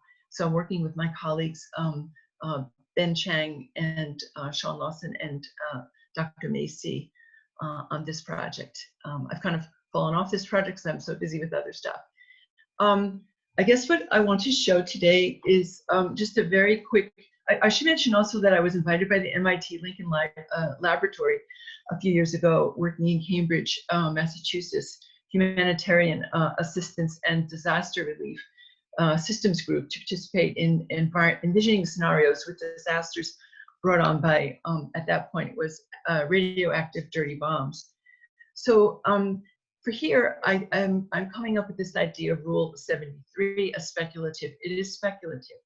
And so through strategic, tactical, and operational levels of peacekeeping, intelligence, and intervention played upon an abstracted, realistic world map with scaled miniatures. Originally, I was thinking in terms of tactility, but I think in the current climate, we'd probably really want to make this a digital piece. Where particular players could be digitally rapidly 3D printed and embedded with RFID or QR codes that plays real world headlines and news clips with alternating fog of war, espionage, and reconnaissance. So what I'm trying to do here is to think in terms of what people are going to think about after the first wave of the threat and the initial problem has hit. People are going to start wanting to know more about a clearer picture of this pandemic. Of course, we have different theories that have been put forth, and they have various levels of believability, and I guess that's where this game enters in. So it's named after the International Committee of the Red Cross and Red Crescent, Rule 73, on humanitarian laws that strictly prohibit use of biological weapons. And it's based on really just aggregated news and opinions from online, print, and radio, television outlets, which bear various levels of building a sense of truth. So my feeling is it's really important that we come together and really create the culture of truth. And I feel games can help people decipher the events, the players, and demystify the many interpretations of what has actually occurred. But we need to be diligently, we need to work diligently and to find and be ready with the truth. And so, yeah, this is a very work in process. But yeah, we'll see where it goes. And for me, the idea of calling it a war game, not coming from the community that you're coming from, but having deep respect for it and its long history, I think that there's, I take issue with calling these war games, because even though we might be actually in a war, I think what we're trying to do is promote peace and continuity. And so, yeah, I mean, we are led to believe, and from first person experience talking to colleagues in a family in Europe, here in the United States, and colleagues in China, we're all believing this mysterious illness from the rare civets who ate the bats who carried the mutated novel strain of coronavirus in Wuhan. And so that the genetic makeup changed drastically to an extent not ever seen before to produce a global pandemic spread by the human respiratory system. And so this is the reality we are led to believe, but many are going to ask, should we? And so I think we have to realize that we are at a really important juncture, and we have to realize that we are truly interconnected and we are really one, and that we need to look at how we can come together and sort of demystify what's out there. And there's some very interesting and exciting ways that I've seen this panning out, where people are trying to come together in solidarity, helping their neighbors. I know I personally am helping my 93-year-old neighbor who can't really get out now and is having tremendous struggles. I also have a brother who is in a nursing home in New York City, which now has COVID raging through there. So it's on a personal level as well. Oh, I did want to go back, sorry. Okay, so yeah, the idea in Science Magazine, you can see on the right, is a clip, a completely new culture of doing research. Coronavirus outbreak changes how scientists communicate. So people are coming together worldwide. I think it's really important that we think about this and consider the narrative that games can actually help communicate. So the biological weapons oversight needs to be really looked at more carefully. Of course, every country seems to be doing biological weapons in the interests of like, well, we're not really doing it, but we're doing it in case the others are doing it, et cetera, et cetera. We need to really look at this very, very carefully and maybe come up with more monitoring, compliance, and organizing more cooperation with this. I think no less than the future of humanity might really be in the hanging in this. And so we have to think in terms of the kinds of environmental security we are wreaking havoc on lives and liberties, causing potential global instability. Death count rising beyond untold numbers, compounded by possible psychological ramifications. This is an important part that I've, in my own just research, came upon, is that many times viruses can actually leave not only the psychological experience of the illness itself, but they can actually leave biologically induced mental illness. So there's citations here as well that you can look at.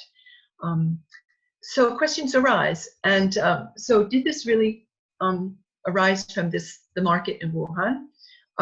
Of course, we had SARS, we've had other people come up with various kinds of theories about this. They're not really seemingly absolutely positively sure, at least from what I can find. And there are some unusual and seemingly disconnected, but potentially linked occurrences that people might be starting to link together. So there's a strange case of a Harvard University chemistry head who was one of Harvard's luminaries, taken away in handcuffs and charged with making false statements to federal authorities in the US about his financial relationship with the 1,000 Talents program, which is a program in China to attract foreign educated scientists to their research. And so in 2011, document said he signed an agreement to become a strategic scientist at Wuhan University. Okay, so there's a very interesting connection there. Kathleen, I'm so sorry. I'm going to have to interrupt. We're running over quite a bit Okay. over, so I'll give you the same chance to sum up quickly. I sure will. Okay, so there's different researchers around the world, different occurrences that are happening. I think we need to look at logistics. We need to look at social panic, stresses and anxiety, the loss of democracy in and of itself, where leaders worldwide are starting to seize power in unprecedented ways. So does the rule become does the exception become the rule in the future? I think this is where games can really have a very strong and important role. Thank you so much. Okay, great. Well, thank you very much, Kathleen, and to all the speakers for some interesting presentations. I guess one of the questions, it's fascinating, this virtual session, in that there's sort of different conversation threads happening at the same time. One of the things that strikes me about the different presentations is the idea of multidisciplinarity or interdisciplinarity. And I guess I was struck by your presentation, JD, where you talk, some of the nuances there that you can get from health. I mean, with a situation like this, how important is interdisciplinarity? Is it absolutely necessary? Can you create a really detailed sort of game of the type you're talking about without it? And I guess I want to ask that, we could equally go to Shiho and say, when you're given 4 hours to come up with a game, working on something that's really outside of your comfort space in terms of subject matter, how do you handle that? How do you deal with that in terms of the nuances that you might need around the subject matter? So absolutely, interdisciplinarity is critical. Just what it takes to get fidelity on what New York City is currently facing for some of this. Now, there's a degree of question as to what's appropriate to represent in the game, but while maintaining that fidelity. I mean, the conversations with New York City Cyber Command on some of this, and then what they're reaching into the various hospitals, the various aspects of the city's infrastructure and administration. These are also not things you can do immediately in a crisis. I mean, these are relationships you have to have had for years. I'm very fortunate that one of my former students at Columbia happens to be in the Cyber Command. We've had a social group that's been meeting for years there. So we've made a lot of these connections already. But there's a lot of new faces coming into the crisis. There's a lot of people we did not realize were going to be so important. Port operations folks, the throughput for connectivity across the fiber down where folks are docking. Just not something we thought about. And of course, we're in a pretty unknown time when we're standing up field hospitals in Central Park. That's just a lot of folks we didn't know we would have needed. Any of the other panelists on that? No, so there's another, there's quite an interesting thread going on here about talking about the sort of value of wargaming and the need to sort of deploy this ahead of time, ahead of crisis, for preparation, obviously, but the challenges that are associated with that, significant challenges. And I picked up on a really interesting phrase here, persuasion training. We should add persuasion training to the toolkit of wargamers. I think that's a very interesting concept. I mean, but there are clearly great challenges in developing those extensive and sort of deep networks that you talk about, JD. And there's a question here, which is linked to all of this, which is from John Curry. We need to prepare for the post-pandemic world. So how could we use games to start to explore how, if anything, how things will change if anything is to change? Is that to all of us, or? That's to all. I mean, whoever wants okay. to. Yeah, whoever wants to have it. I want to just jump in and say what we need to do is to get to the truth in the best way we possibly can, and try to work as a community to promote the narrative, because there are so many different narratives happening. I'm just looking today. There are threats against Dr. Fauci, who's one of the main doctors that are directing our efforts here in the United States, and he's now got special bodyguards, and there's just so many strange factions and strange things going on that one. To begin with, the country was quite fractionalized, and now this is just a really, really difficult time. And so to create a narrative that works, a narrative that's real, a narrative that's credible, games have a very important role there. Okay, anybody else on that one? Yeah, if I could throw in my 2 cents, I absolutely agree. I think that it's very important to look at this, and I think we need to look at this issue right now. One of the ways I think we can do this is we need to really understand what the strategic end game is for the adversary. What motivates those state actors or non-state actors or both to do the things that they're doing right now? Why are they promulgating this disinformation? Why are they conducting these cyber attacks? What is their ultimate goal? And I think it is really important that we look at now what that post-coronavirus world is going to look like, because it may be very different from what we anticipate. And we really need to start taking action now. I mean, honestly, I think we really need to start taking action yesterday if we're going to deter the adversary at this point. But there's still things that we can continue to do. It's not over yet. I would second that. I don't think we come back from this looking anything like the world before. And that's a really hard realization in a short matter of weeks. A lot of the things we saw earlier, the implementation of robotics and the shipping and logistics industries have become things that are lifesavers. However, we've seen attacks very much on the implementation of those robotic systems.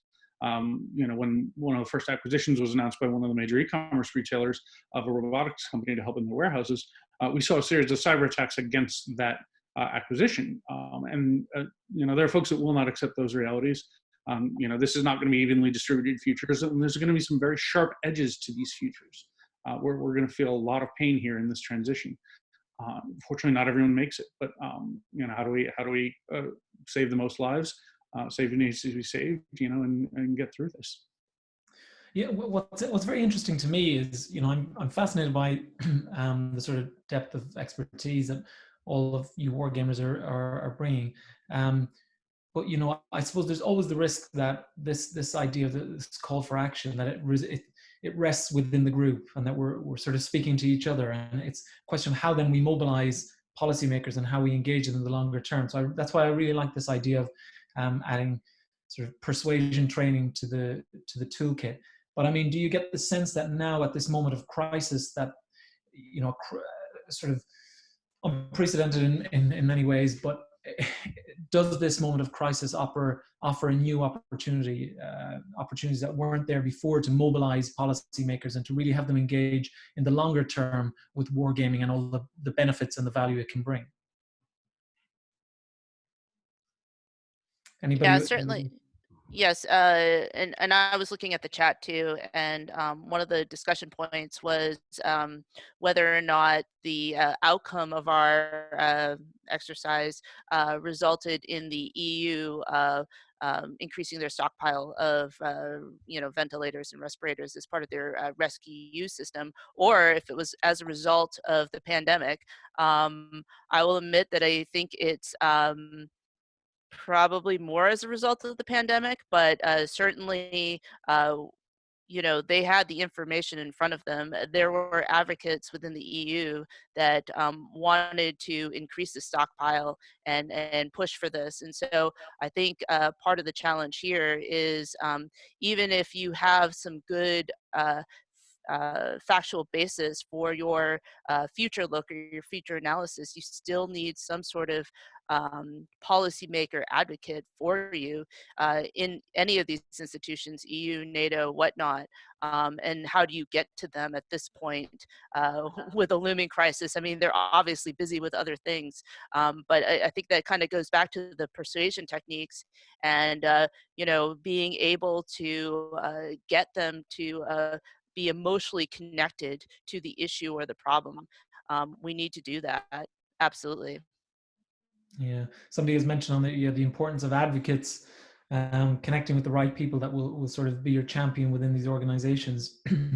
I've just seen here, Kareem, you're quite active on here, this idea that, assuming that decision makers are willing to accept game outcomes anyway, ones that aren't, that maybe don't give them the answers that they're expecting or wanting to hear. So somebody has a comment here: is persuasion any less of an issue if the game is backed by a government grant? Smiley face. So I don't know. Perhaps we'll. The budget they like, or the budget that's getting cut, right? Well, yeah. So it's all about fighting your corner, right? So I guess we're just slightly over time there. I know I don't want to eat into the time of the other sessions. So thank you very much to the panelists. Really sorry that I had to cut you short in time, but I found that really interesting and quite enjoyed the sort of virtual sessions. So thanks very much. Thank you. Thank you all.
All right. Let's try to get this.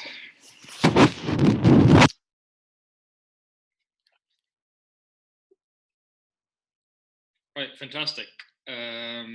Hello, welcome everyone. My name is Dr. Hassan Al-Basimi. I'm a lecturer at the War Studies Department at King's College. It's a pleasure to be here with you and to in this amazing two-day workshop, really interesting presentations and discussions.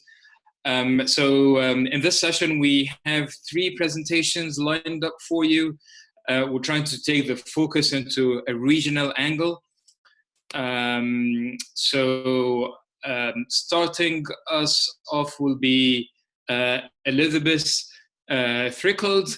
She's a senior fellow and deputy director of the South Asia program at the Stimson Center. She is going to talk about South Asian crisis management challenges and consequences. I believe she has some slides that are already up. Elizabeth, are you ready to go? I am. Can you hear me? Yes, can hear you very well. Perfect. All right. Thanks so much. So thanks for that introduction, and also just thanks to Ivanka and Anna and everyone at the King's Wargaming Network. I am new to the network, but very glad to be here and have enjoyed the presentations over the last couple of days. I'm joining from Washington, D.C., and I do have to say, just as a quick caveat, there is some construction going on next to my apartment, as fate would have it, so apologies for any background noise that you all hear. Hopefully we can keep things quiet. But I will be talking today about what we've called Rubicon, which is a consequence management game that my team at the Stimson Center has built out and tested over the past couple of years. And throughout this presentation, I'm going to be trying to draw out some comparisons and potential lessons learned that we might apply to looking forward in the post-COVID-19 context. So by way of background, I am not a wargaming expert. I'm actually a former US diplomat, and now I'm senior fellow and deputy director of the South Asia program at the Stimson Center.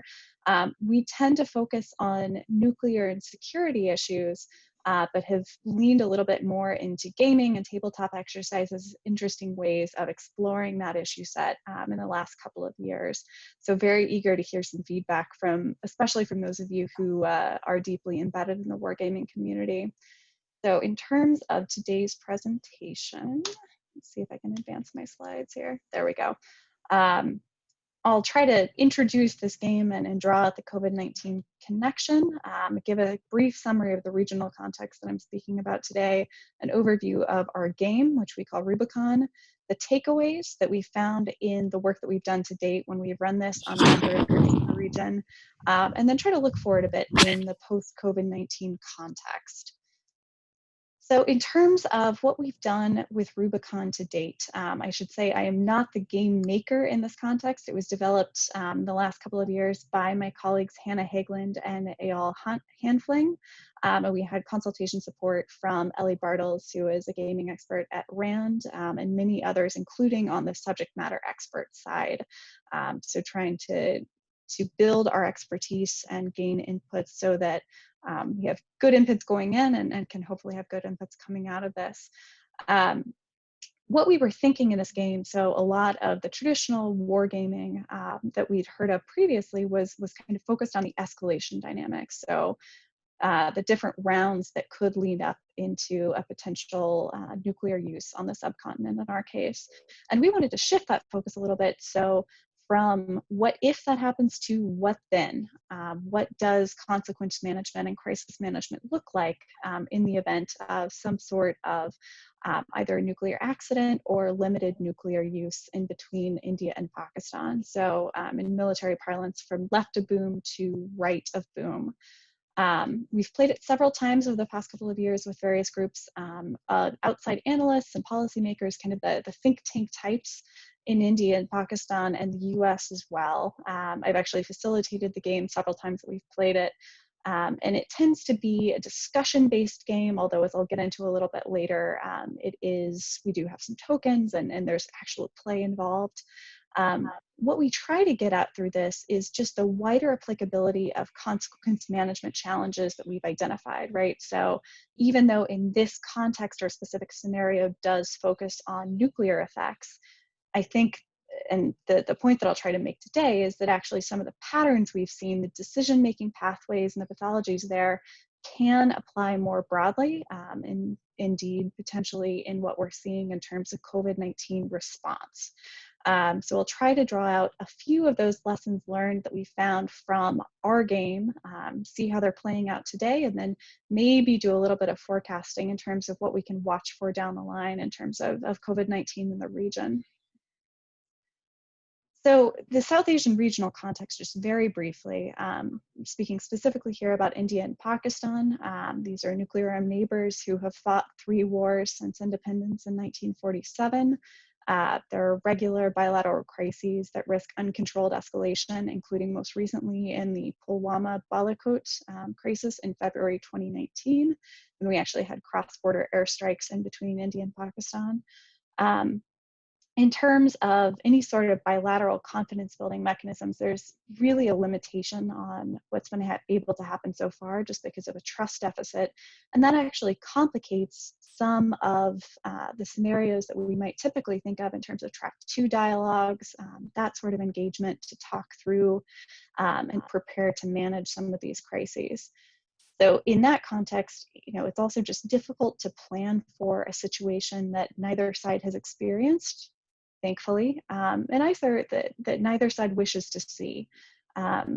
Nuclear use is certainly a very, there is a low chance of nuclear use on the subcontinent, but given just the catastrophic implications of that were it to happen, whether in a war scenario or by accident, I think it is very important to think through what some of those consequences would be and to put analysts as players in a scenario where they can enter into that environment. So as I was saying, rather than focusing on escalation and who does what to whom in what order, we try to focus on the consequences. So what does this mean for society as a whole, for security, for a variety of different aspects of life that policymakers will face and might not have considered in the context of these conversations typically. So moving on to the game itself, technically it's a portfolio-based resource allocation game. So we have resources, which we just call tokens, and they represent, in addition to funds, both time and capacity. So that is what our policymakers have when they're kind of looking at different policy options for how they respond to the crisis that we set up. Our players are drawn from India and Pakistan. They're divided into country teams, and each player represents a ministry. So we have politics, security and foreign policy, economy, and then environment and public health. Some of those are dual-hatted, and so I could imagine future iterations where we would divvy up the ministries a little bit differently, but that's just how we've done it based on kind of the numbers that we found that work so well. So typically we actually have 2 players in each ministry, and they have ministry level conversations and then come to a consensus and bring those positions to the cabinet. And that's where the teams as a whole decide on what their policy responses will be. We also have subject matter expert advisors who are there to set up the game, talk through what some of these situations would look like based on the best evidence that we have in terms of the environment and public health dynamics of this that people might be least familiar with, and they're available throughout the game as well. So the scenario, we varied this up a little bit, and I think it can be flexible, and there's some flexibility there for new iterations down the line, particularly after COVID-19.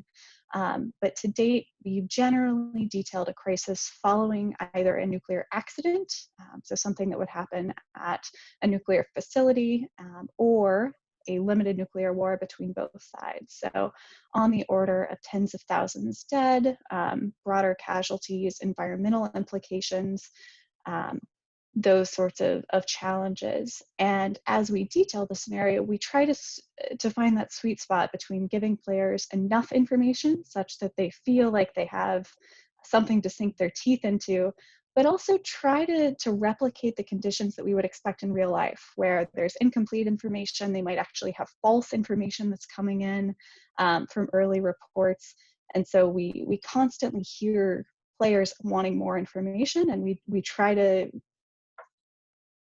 answer those questions as best we can when appropriate, but also do leave some room to replicate the fog and friction of war. So the structure of the game itself, there's 2 rounds. The first is kind of in the immediate aftermath of the scenario, so short term of about 1 week. And then the second we've played to be medium and long-term consequences, so 6 weeks out. And the decisions that players make in the first round impact what happens to them in the second round. So we as control take a look at the decisions they've made on a variety of different policy responses that they can choose to allocate tokens to. So these are things that we've developed in consultation with subject matter experts, but these are specific policy responses that the government in their capacity as ministers can decide. We want to fund, for example, a mass information campaign that's going to provide guidance to our civilians about how they should respond to this sort of thing, or we want to shut down the borders.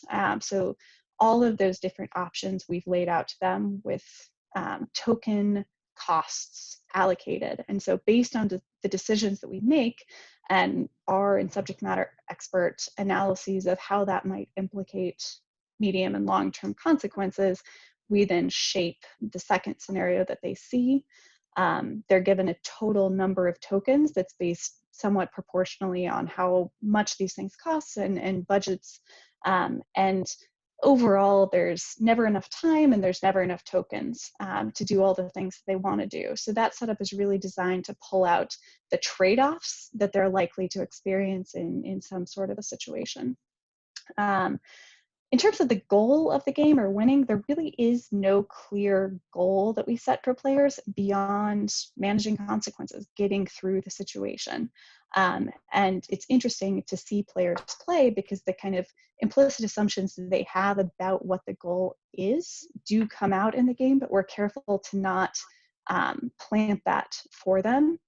And then we follow with an after-action debriefing, like many of us have discussed over the last couple of days, to discuss both teams' approaches and their lessons learned. So it's important to say that this kind of happens in separation.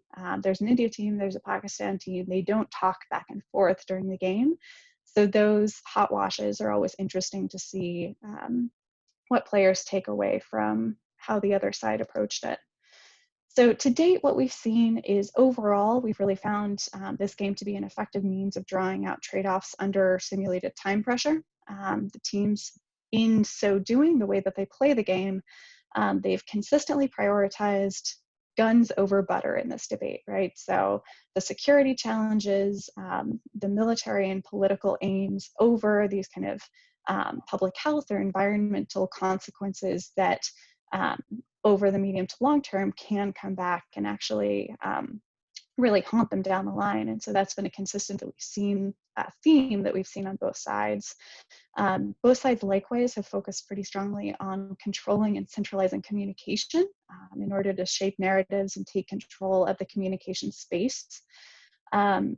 In terms of how they respond to one thing that we have built into an iteration of this game where we have an offer of outside assistance. So the US or some conglomeration of countries will offer assistance that will actually let them increase the budget of tokens that they have, but it comes with some trade-offs in terms of what they can do in their policy options. It's been viewed with a great deal of suspicion, especially on the India team. So there is a consistent theme of wanting to respond and maintain sovereignty and not accept outside aid.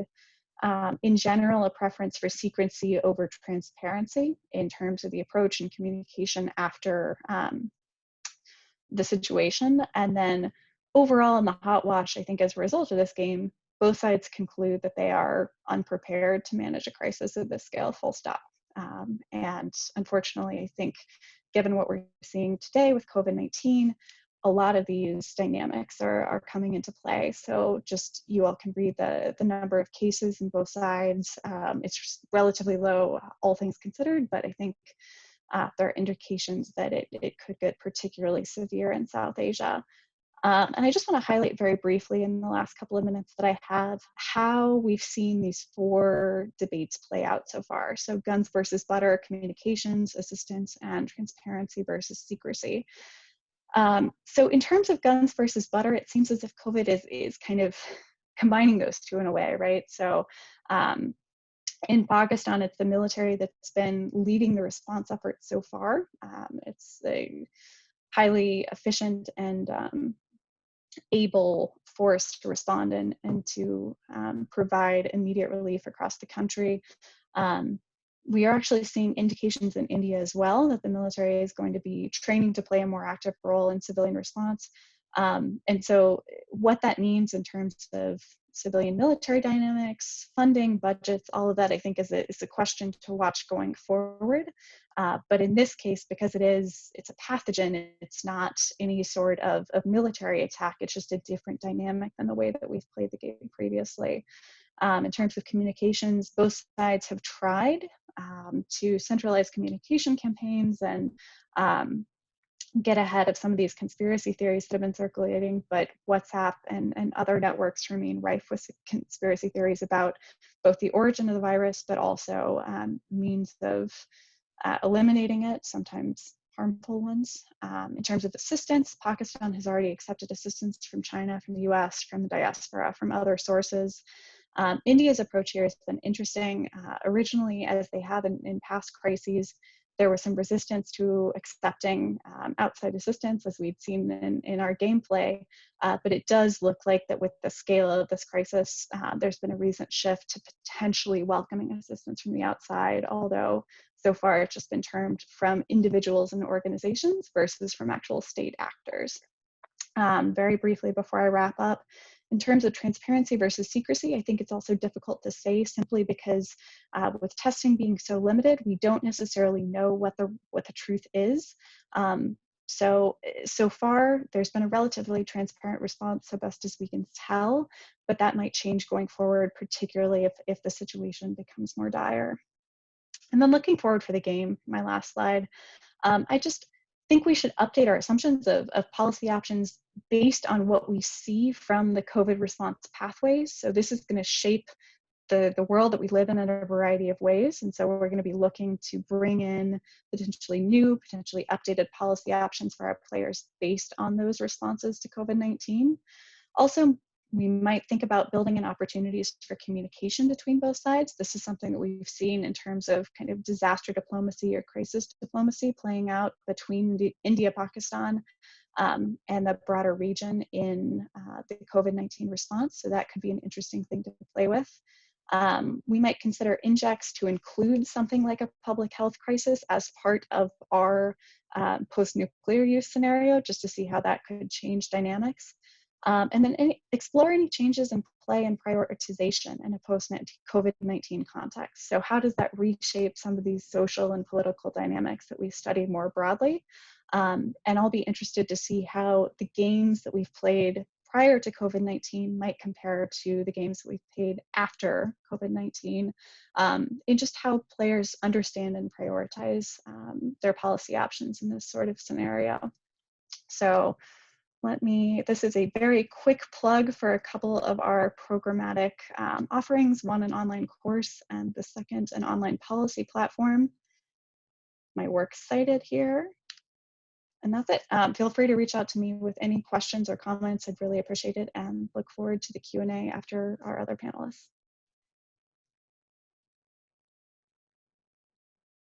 Oops, I think you might be muted. Thank you so much. Thank you so much, Elizabeth. For an example of a high impact scenario being played. So feel free to use the chat channel. I'm going to collect questions after we finish the presentations and then post them on the panelists.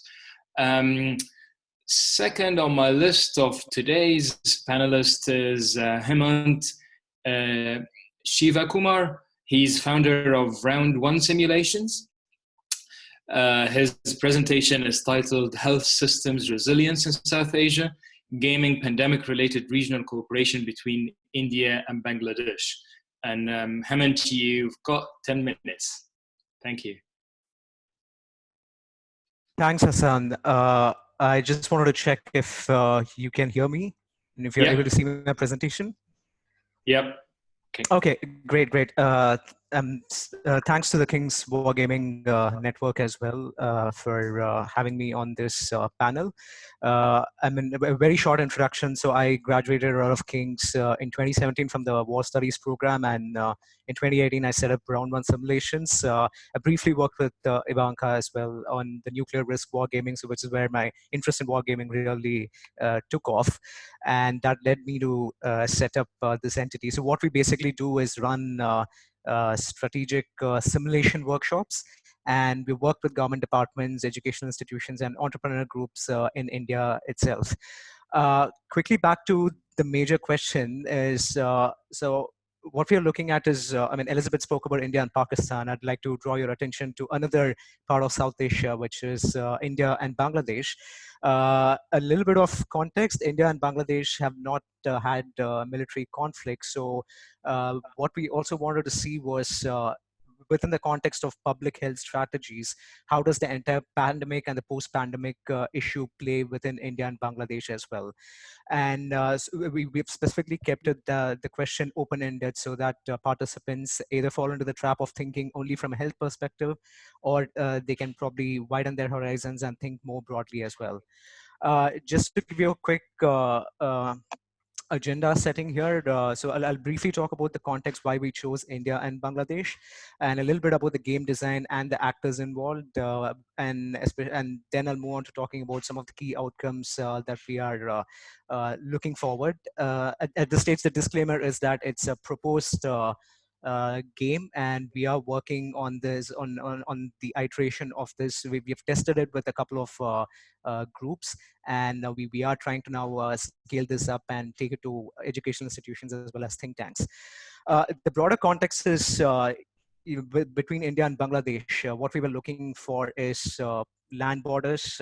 Both India and Bangladesh have significant land borders, but they also have similar sets of problems. For example, most of the working population is concentrated on key cities, and soon after the lockdowns were announced, you could see mass migration from the city outward to the rural areas. And this is something that happened in Bangladesh as well as in India. So right at the beginning, you have this issue of massive scales. Together, India and Bangladesh make up for about 1.5 billion of the population, and there's significant cross-border movement as well. So the real challenge then it becomes how do decision-making environments within India and Bangladesh operate, and how do they structurally generate some of the major issues within games as well. The game itself, like the starting point for the game itself, was designed on the basis of both India and Bangladesh, a shared experience of how well they tackled and eradicated smallpox and polio. And this was back in the 70s and 80s. So there is a history of both countries cooperating with each other and successfully eradicating epidemic of a significant proportion as well. And it'd be interesting to see whether something similar can be followed with either with COVID or to inform better pandemic preparedness in the future. But more broadly, regional cooperation within South Asia remains a non-starter. Since the 1980s, there is this talk about a regional gathering of 8 countries, which also includes Pakistan, but that's largely remained paper tiger. I mean, no amount of interventions have really kicked this off. What India has chosen to do, and a few other countries within South Asia, is operate on a bilateral basis. But the idea here is that there's enough space within that rubric for creative interventions, such as through gaming.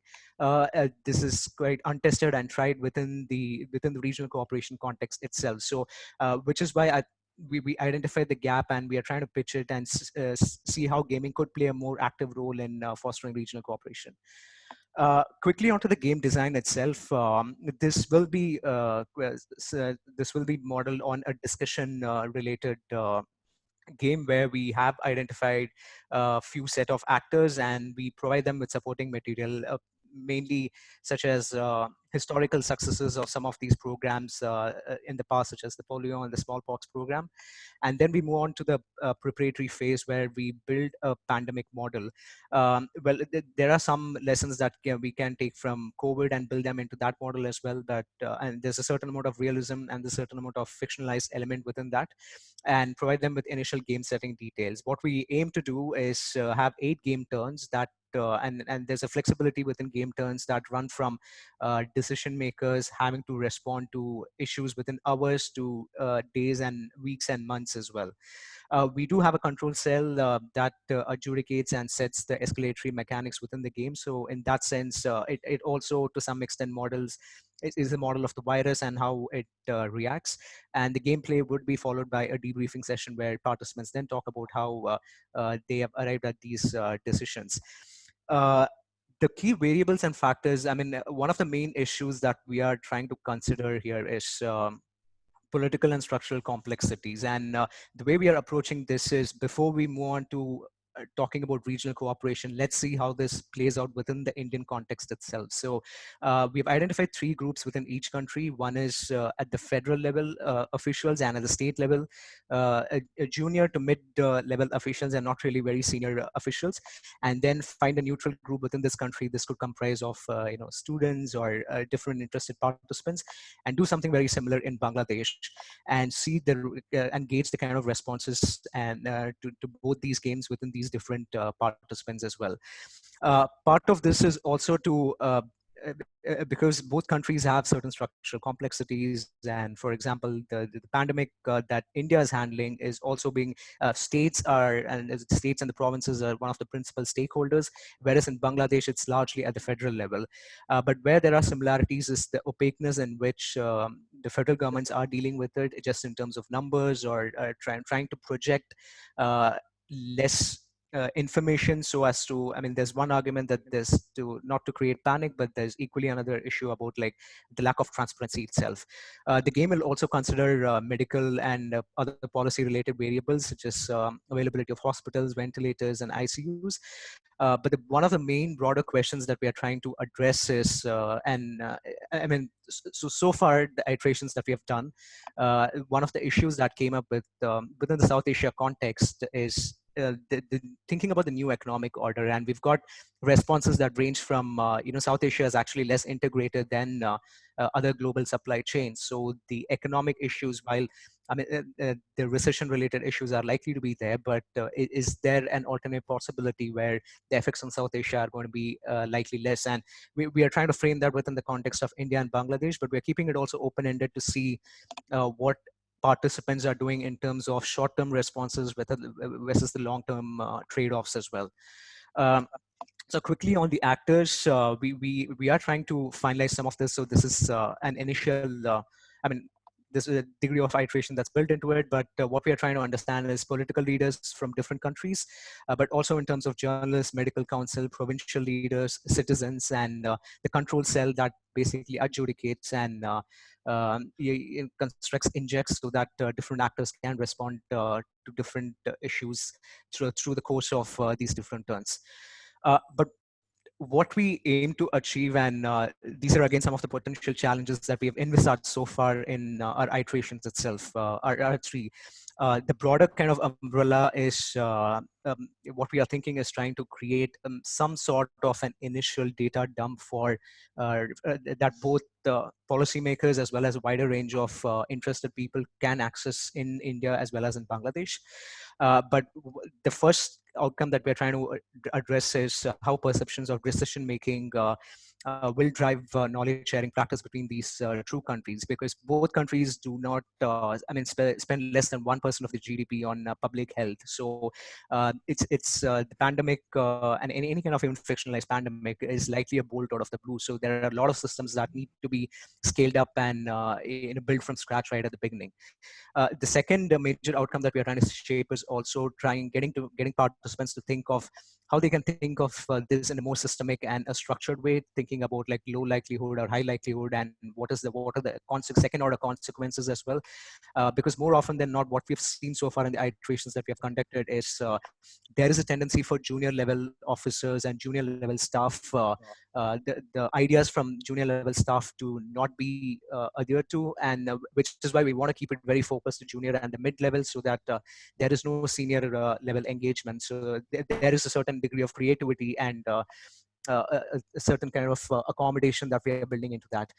And the third broader outcome that I'm trying to do is, I'm going to close this at this. This is my more or less my last slide. So look at whether these creative interventions can actually go ahead and shape some kind of like regional cooperation issues within South Asia itself. And with that, we are at this stage, we are writing the grant proposals for the workshop. We're actually also looking for potential mentors. So if you're interested in South Asia and wargaming, please feel free to write to me. But thank you so much for your time, Ivanka, Hassan.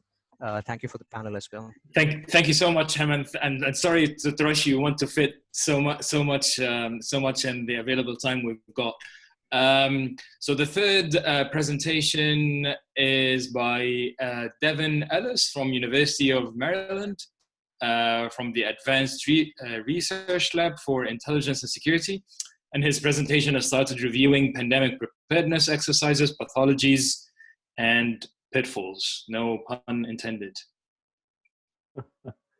Hello, everyone. Thank you very much to the organizers of the conference for putting this together, and also for slotting me. I was supposed to speak to you all yesterday at the top right after Rex Brynan, and I had some technical difficulties, which is to say that I forgot that London time and GMT are no longer the same thing when daylight savings takes place. So I appreciate being here, and I'm keenly aware of the fact that for those of you in the UK, I am the last thing between you and happy hour. So I will try and be brisk. But since we're all sheltering in place, if anyone wants to go get a pint or a glass of wine ahead of the Q&A, encourage you to do that. Another caveat, like some of my colleagues on the panel here, I am also in DC right now.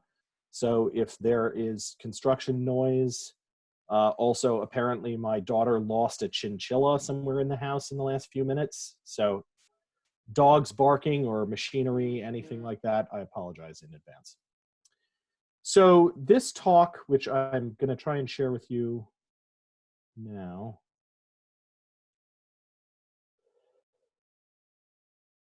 I think.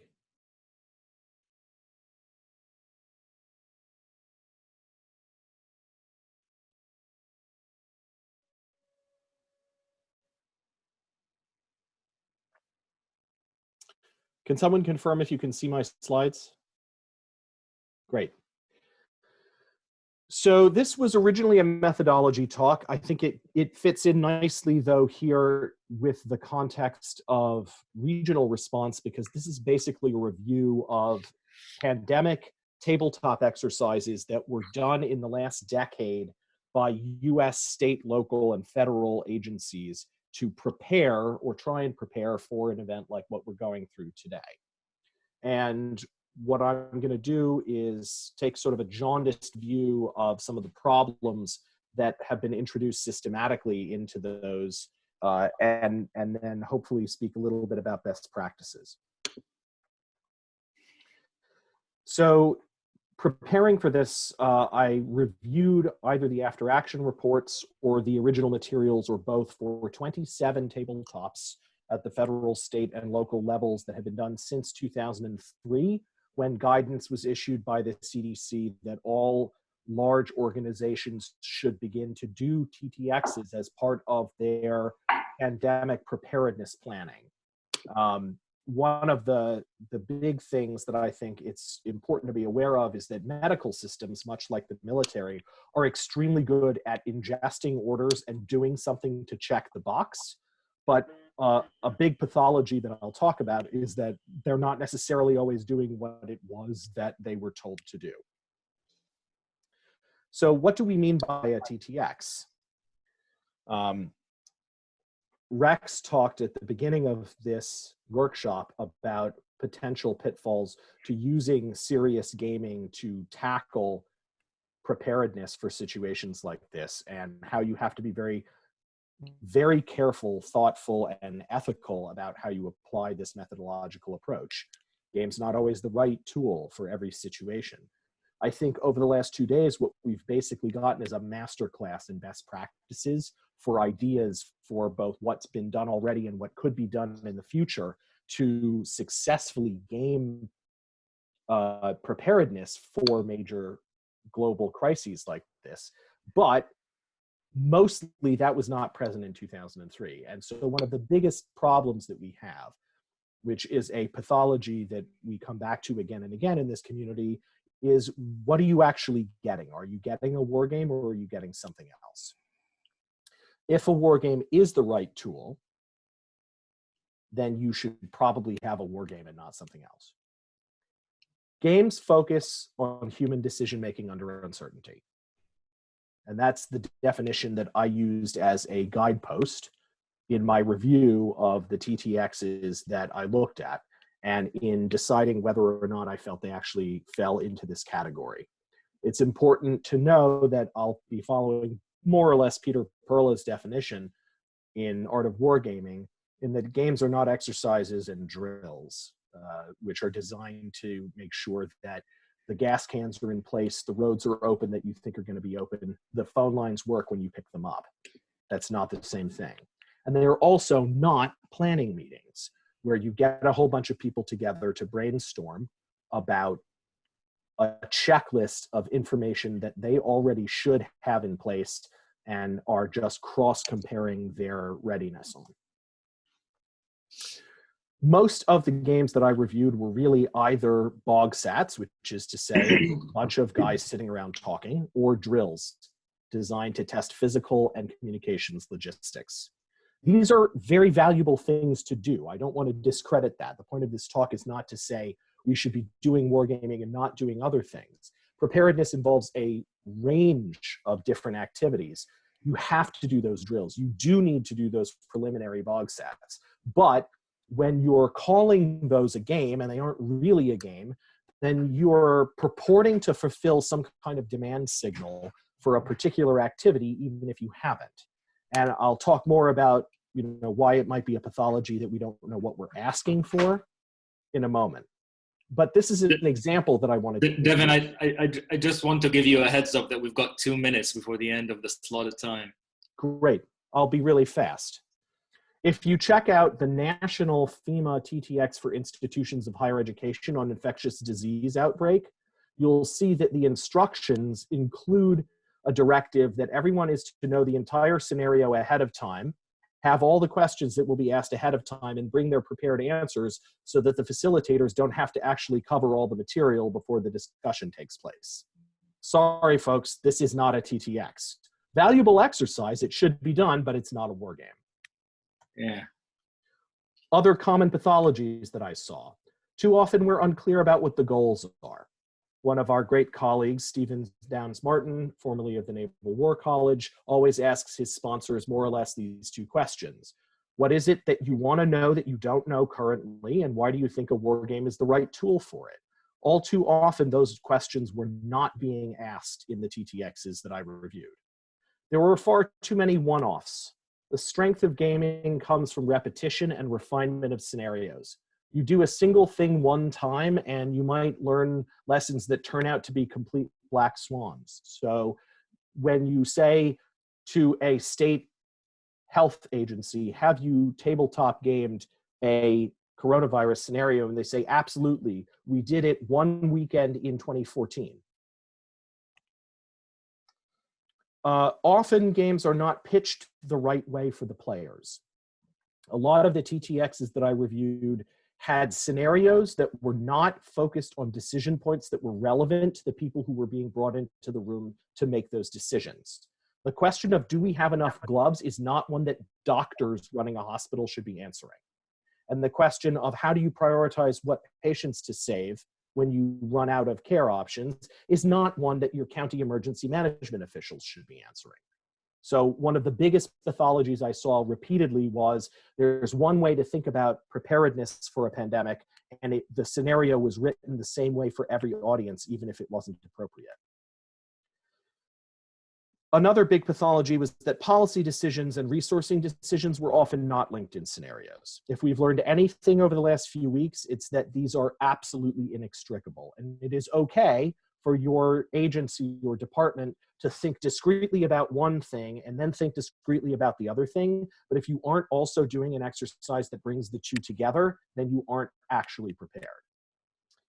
There's often a lack of feedback loops. Many of the pandemic preparedness TTXs that I reviewed had a 1, 2, or 3 step process where the scenario updates were determined ahead of time because they were reaching for replicability. So you can carry this thing around and do it for 15 different agencies, and it's always the same scenario.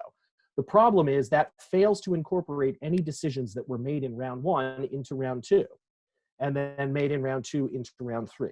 And I think everyone who has experience as a wargamer who's participating in this workshop knows that one of the biggest values that you get out of the wargaming process is the incorporation of feedback loops into this training or analytic application. Oftentimes the baked-in decisions were in the wrong places in the scenario to actually serve the purpose of the TTX. Every wargame is a trade-off between fidelity to reality on details and playability. You can't model the whole universe with complete accuracy every time you do a TTX, and no one should be asking you to do that. There will always be baked-in realities in whatever your scenario is. But your obligation as a good designer is to make sure that they're baked in the right places, right? So what we often saw when we were reviewing these is that they weren't. Comm strategies were ignored even when you were doing a tabletop for institutions that have PIOs, who will need to coordinate not only above them and below them, but also across other institutions, across other hospital systems. Directives from state governments are a critical determinant in the United States in terms of almost every legal precedent that deals with how you manage this crisis. And oftentimes they were missing from scenarios. There was an obsession with federal decision-making and local decision-making, and state government was frequently ignored, even though you get into a room with somebody who runs 9 hospitals in 3 states, and what they tell you is the governor is in charge of everything I need to know. So if your scenario doesn't have the governor's decisions, then you might as well not even be running it. I included in my slides a couple of what I called good apples. These are 3 examples of TTXs that I thought were very well designed in the last decade. Obviously, none of them envisioned COVID-19, but they were built well to do what they were trying to do. And I'm going to not talk about them anymore because of the time constraint. I'm going to close out by talking about Crimson Contagion, which was the major US government national level pandemic exercise conducted in 2019. For reasons having to do with the fact that the actual report is for official use only, I'm not going to quote from it or give it to you, but there is a very good New York Times article that you can find if you Google Crimson Contagion that may or may not have links to it. That's their journalistic responsibility, not mine. I will share some observations, though, from my own participation and review. In some ways, this was a really good exercise. It involved everyone up to the National Security Council's staff in the White House. It was well organized, and the questions that they were asking were the right questions, and a lot of the feedback that they got were the right feedback. If you had an opportunity to review the after action report, you would see that most of the things that we are coping with in real time in the US on the front pages of the news today are questions that were very much anticipated and asked during this exercise. Many of them were not answered, but it's worth remembering this was done within the last 12 months. One of the major problems with it, though, was a forest for the trees problem. Because it was run out of and focused on a public health and emergency management consideration, it failed to incorporate much perspective from the broader economy and functioning of the country. So the problem numbers in dollar figures that are talked about in this exercise are in the hundreds of millions and low billions of dollars. We just passed a $2 trillion bailout package. This week, we're probably going to pass a $3 trillion bailout package 2 weeks from now. I'm sorry to cut you here, but can you just like summarize? I am so close to the end. This is really the last we can slide. get to the Q&A. Thank you. All the private sector participants in this exercise were from the healthcare industry. There were no private sector participants from outside the health industry, but the exercise rated itself very highly for how effectively they communicated with the private sector, right? There were no banks, there were no restaurants. There's no way that you can call this a successful national crisis management exercise if you're only talking to the industry that serves the public health need here. I think we see that everywhere we look right now. 6.6 million new applications for unemployment. None of that was contemplated in this. and politics were absent. Senior leader decisions in these exercises are often played as very technocratic. I think we can all see that that's not realistic, and that wherever possible, you should be accounting for the peregrinations of political decision-making. And I'll leave you with the thought that maybe the biggest pathology that we have, which was talked about earlier this afternoon, is the question of, did policymakers pay attention to the work that was done? Hundreds of these TTXs, good and bad, have been done just in the United States since 2005. And I would venture that very few people above sort of line management level have any idea of lessons learned from them. Thank you all very much for your attention. Thank you so much. Thank you so much, Devin. That's really, really great. Very useful insights. Sorry to rush you and the other panelists. Not at all. We've got very limited time, and I thought it's also good to get some discussion going about some of the interesting stuff that you've shared with us today. Okay, so let me quickly sort of like summarize. So I think we've got like 3 minutes, unless Ivanka intervenes and sort of like magically provides us with some more minutes. So there have been some few comments that I thought interesting to share with you, but also I think I mean, in a session like this, I think the obvious elephant in the room here is, when we're talking about regional responses, is basically the influence of culture. And I think my question directly to Elizabeth and Hemant is, to what extent should we take that into consideration, and how, when we're looking into the design and implementations of games like this? I mean, both your games, both your scenarios and simulations involve the use of perhaps involve the participation of perhaps participants and audiences from different parts of the world, and how does that figure in terms of designing this? What are your key takeaways about that? Was that really a key factor? Is that something that can be easily sidelined or not? So if you can address this, and because of the limited time, I'm going to also quickly summarize some of the comments that were made. There was one comment about the value of having analysts put in roles, and that kind of like influences their analysis later on. There is a comment about that says, I find it interesting that speakers mentioned somewhat hiding game focus from players, to the extent to which you hide some aspects of the game from players and how much you're sharing. And then there is also the question about like simulation. I think this is directly to Hemant, is the extent, and I think also applies to Elizabeth, simulation, the extent to which actually bringing people in the same room can itself be confidence building measures. So the impact on that. A lot of different thoughts, but just like, I think I'll stop here so that this is all what we have time for.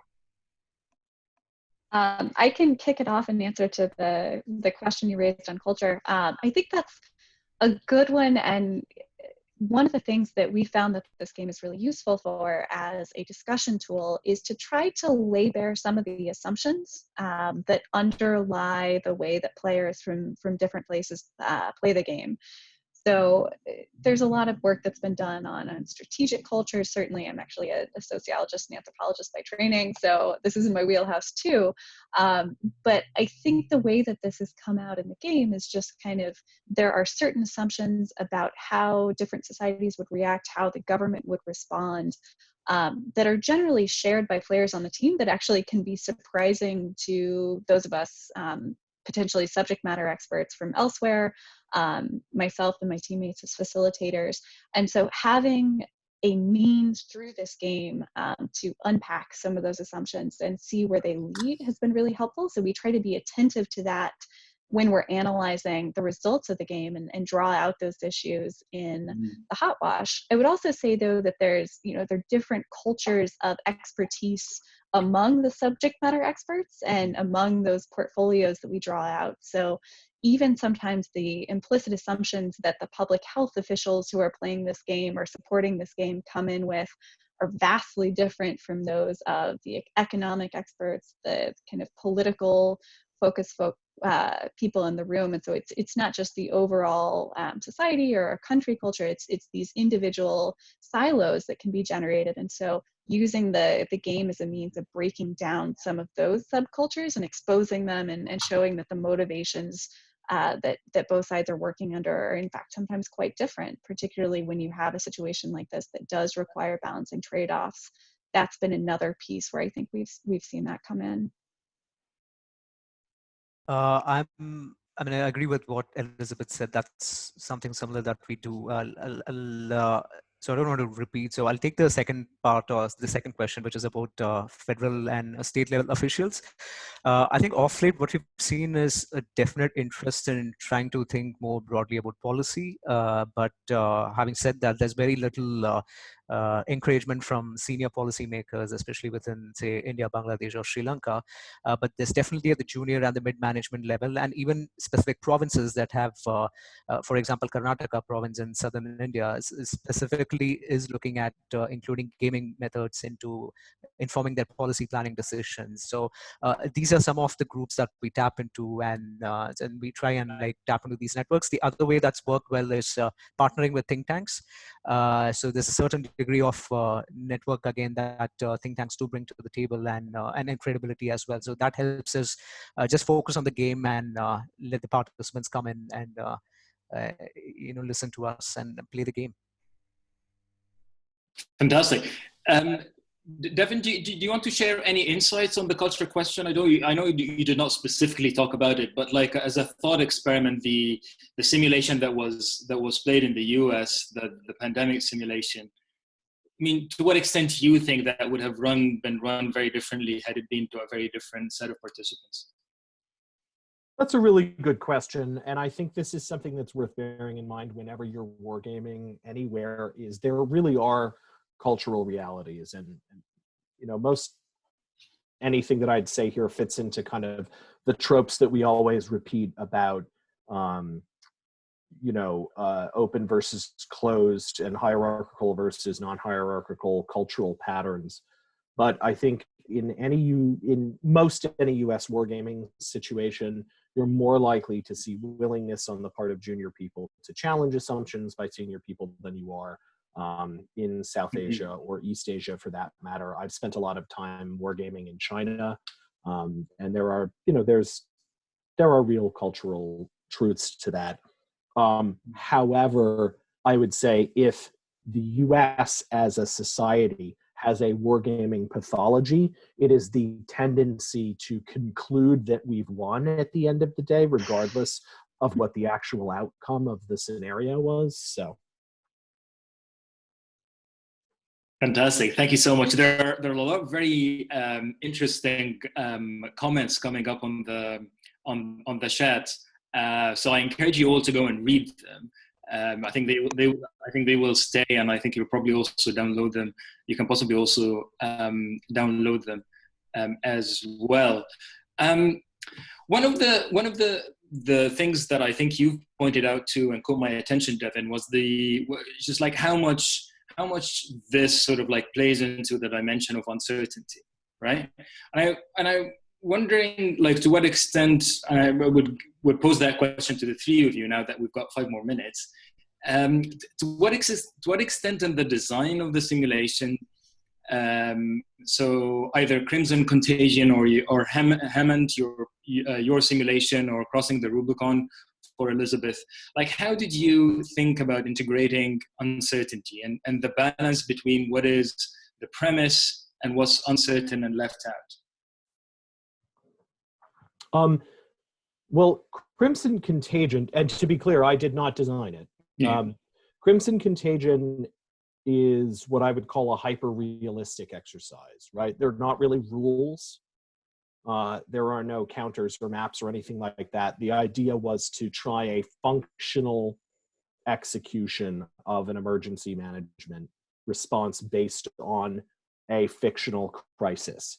So the advantage you have when you're doing a huge high-level policy game is you're basically asking people to try and do their real jobs just in a compressed time frame and document what they would be doing. So there's not a whole lot of fidelity problems that you need to worry about. And most of the uncertainty comes from just presenting people with a scenario and then focusing on where they actually currently don't know what they are supposed to do. And if you read the Crimson Contagion After Action report, you can see that there were, I mean, most of it focuses on the plethora of unknown quantities where state governments just don't understand how to talk to the federal government, when, what they're supposed to ask for, who has which job responsibilities, whose funding pots go to which things. So that was all the uncertainty that was needed there, was unfortunately the uncertainty we're living through right now. Right. From our side with Rubicon, I think this was one of those key tensions that we are still thinking through in terms of designing and refining the game. To a certain extent, uncertainty is implicit in this sort of exercise in particular, simply because there are so few examples that we can draw from, you know, outside of Hiroshima and not.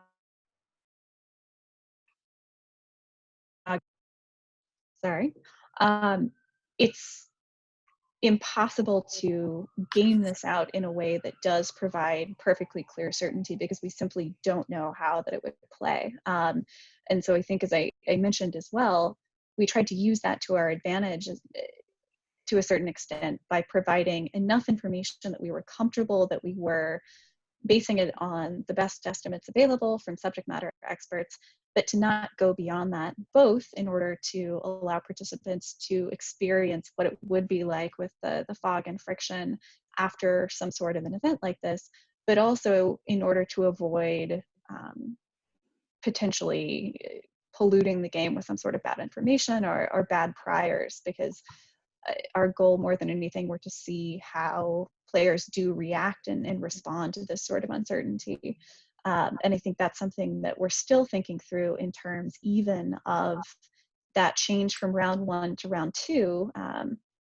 Devin, I know you were mentioning the importance of feedback, and I think that's something we've found in particular, that players do like to see that the decisions they make in one round impact the second, but that actually puts a lot of onus on control in determining how these various policy decisions that they're making in round 1, in our case, would impact in round 2, because at the end of the day, all we can really do is our best guess for what the impact would be. And so being clear that, I think while that is a useful function, we've had to be very specific in thinking through what the implications would be as best that we can predict and subject matter experts can predict, given the overarching uncertainty in this sort of scenario. In the iterations that we conducted, I mean, our specific problems were with participants not being able to look at uncertainty in a very systematic way. And as a result of that, what happened is that there was a lot of onus on the control to kind of like keep prodding them at through multiple injects and trying to make them understand how the consequences would play out. So there were two real issues there. One is identifying uncertainty and systematically looking at it, but also communicating uncertainty within the group itself. And kind of one level of uncertainty just snowballs into something else, and it gets lost by the time it's turn 3 or turn 4. But that's something that we are trying to identify and through feedback try and better design the game, and so the participants have a clear sense of like what the consequences are likely to be, or at least they can think through how it's going to play out, because it's junior and mid-level officials that we are predominantly targeting. Fantastic. I think that brings us to the end of this session. Thank you so much, Elizabeth, Hemant, and Devin, for excellent presentations and Q&A. And thanks for the audience as well for coming up with their questions. Now I give the floor to Ivanka, who is going to talk about next steps. I think the break is gone. Thank you, audience. Thank you. Thank you, everybody. Thanks. Well, thank you all very much. This has been a great day of insights and discussion. What we have for the next section is a discussion on next steps. And Devin, I liked your suggestion of doing this as a happy hour, but we should have asked for input in advance. So to kick this off, I'd like to start with 3 observations that I have based on the 2 days of engagement on these issues. You know, the first is we heard findings from people on past projects. So pandemic challenges have been gamed. They have been looked at before, including at the highest levels. And some of the challenges that we're facing today, such as you know, inadequate supply of protective equipment, and some of the key decision trade-offs, like supporting your national population versus helping your neighbors. I mean, those have emerged before, and those are well understood. So the good news here for me is that we have a good baseline, both in terms of the data that these games have generated, but also in terms of the methods that have been applied in the past to look at these problems, both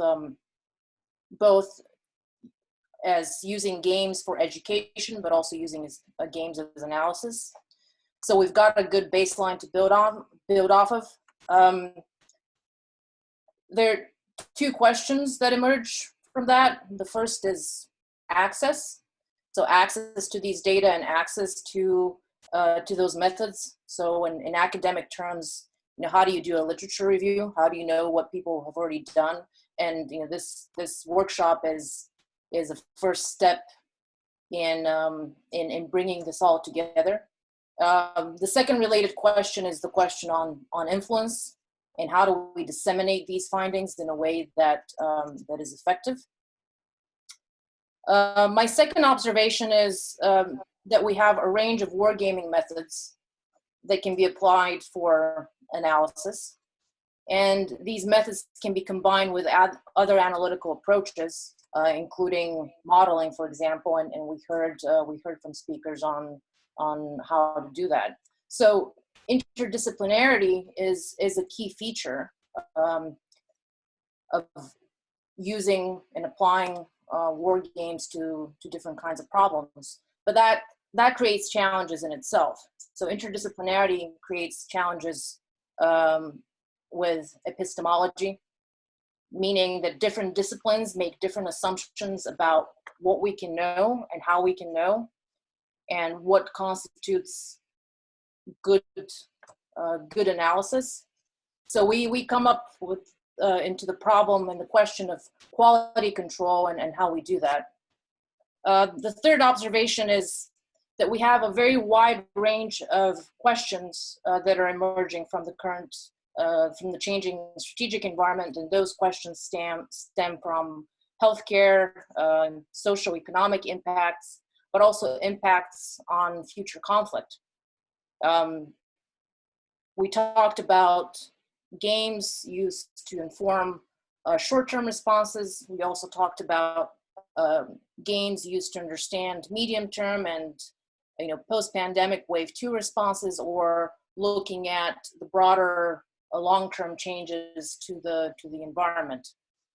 So the question that emerges here is the question of prioritization. So I hope that's provoked you a bit, and I'll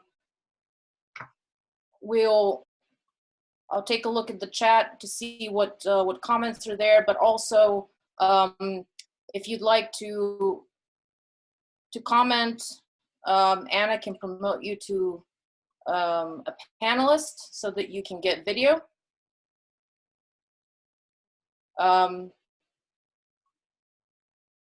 And also I would encourage some of our current panelists to jump in as well.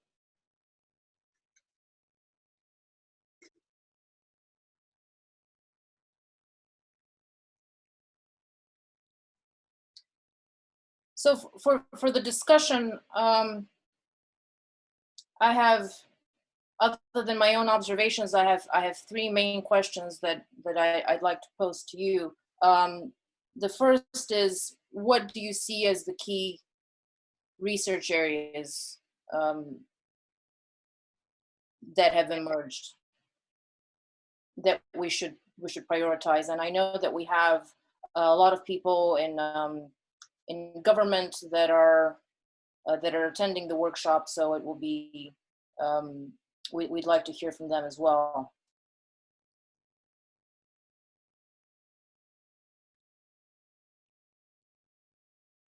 In the meantime, do any of our panelists like to jump in?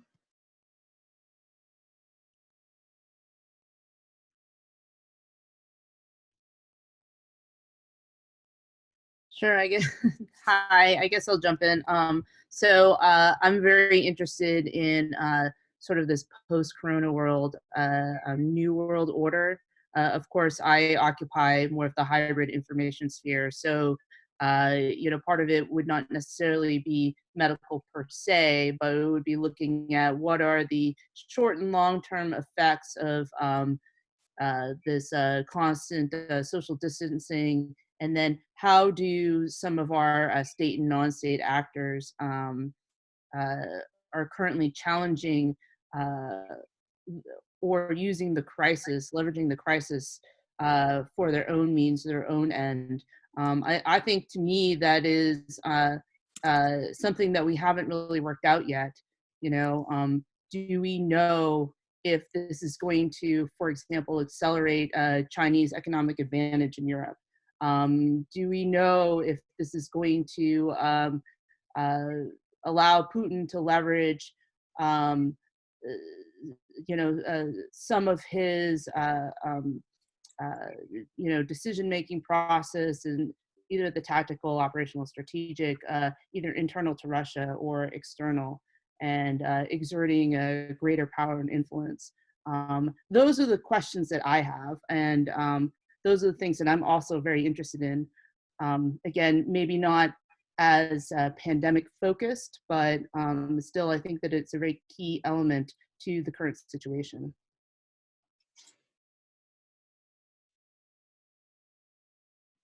Devin? Ivanka, can I just say a word about disciplinary and interdisciplinary problems that you brought up when you were making your comments? Please, yes.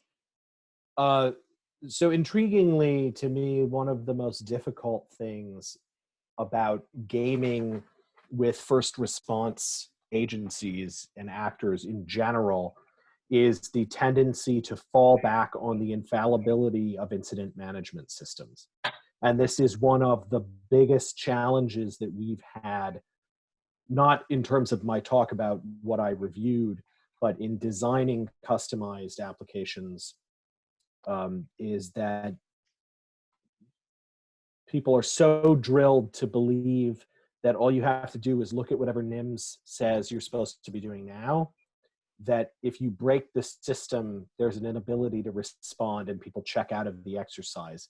So I think that as valuable as incident management systems are, and as important as they are as a tool for crisis response in health situations, we should probably be doing more gaming where incident management systems are overwhelmed, because when they get overwhelmed, there is no playbook, there's no backup playbook.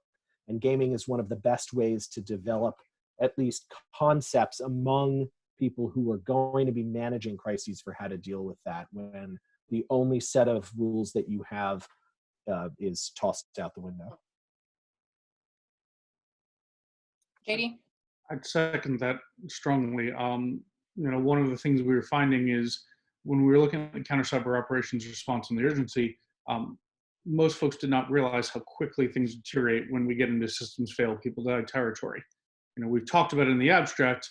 We start running into considerations where we have an actual body count associated with the declining care outcomes because of, you know, handling certain classes of information, coordination, you know, to say nothing about what happens when emergency responders simply don't have communication. I mean, we've seen everything from mortuary affairs issues to a variety of the outcomes we've seen in some of the heavily hit European areas. And no one was ready for that conversation in the majority of the communities that got hit with this.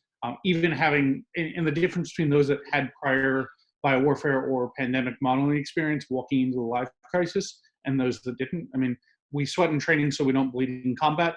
You know, a lot of these communities hadn't had that kind of cognitive impact before. Even if it buys you resilience for a day, a week to get you a little bit further into the crisis, I think there's some value in understanding that cycle. At the same time, I do feel for those of us that have thought through these issues, there is a bit of the surreal nature of, okay, we're deep into this and we're way past the easy scenarios. We're way into scenarios that are getting truly apocalyptic in some cases from the perspective of folks on the ground. And, you know, there's a dynamic there, right? You know, when you don't have any place to put the bodies and you know what that means, you know, this is tough, right? And how do we balance those out for the communities we're engaging, right? David? So very interesting discussions. I think that it strikes me there seems to be two different kinds of post-COVID things to consider, and possibly two different kinds of ways of dividing up potential games in the future. And this gets to the point that Ivanka said about kind of accumulation and, you know, kind of lit reviews, is it seems that some games could be about, that's the dog in the background. Some games could be about, you know, how well is our existing institutions tasked with dealing with the actual crisis itself, right? So how overwhelmed will they become? How well are they going to be able to deal with these worst case scenarios? That to me strikes me as quite a distinct type of thing to model and try to understand, versus the kinds of things that was brought up by Shiho, which is what are the knock-on consequences of different scenario outcomes, different versions of the end state of the disease and its effect on societies, kind of at a material level, to what that means for things like international security environments, to things like international trade, supply chains, and domestic politics. I think there's going to be a very, very significant reordering of domestic politics as a consequence of this. I think there's going to be discussions about things that hadn't been talked about for a long time or never been talked about before. And so it strikes me those are two quite distinct threads of things to model. One, which is how bad is this going to get?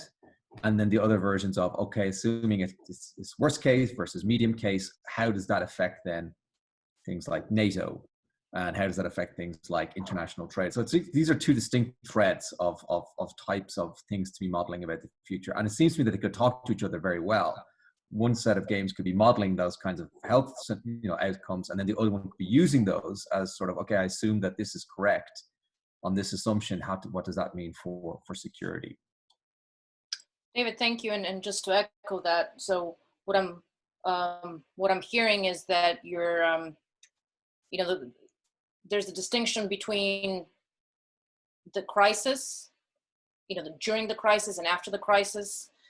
So what aspect of the real world are we modeling with the games?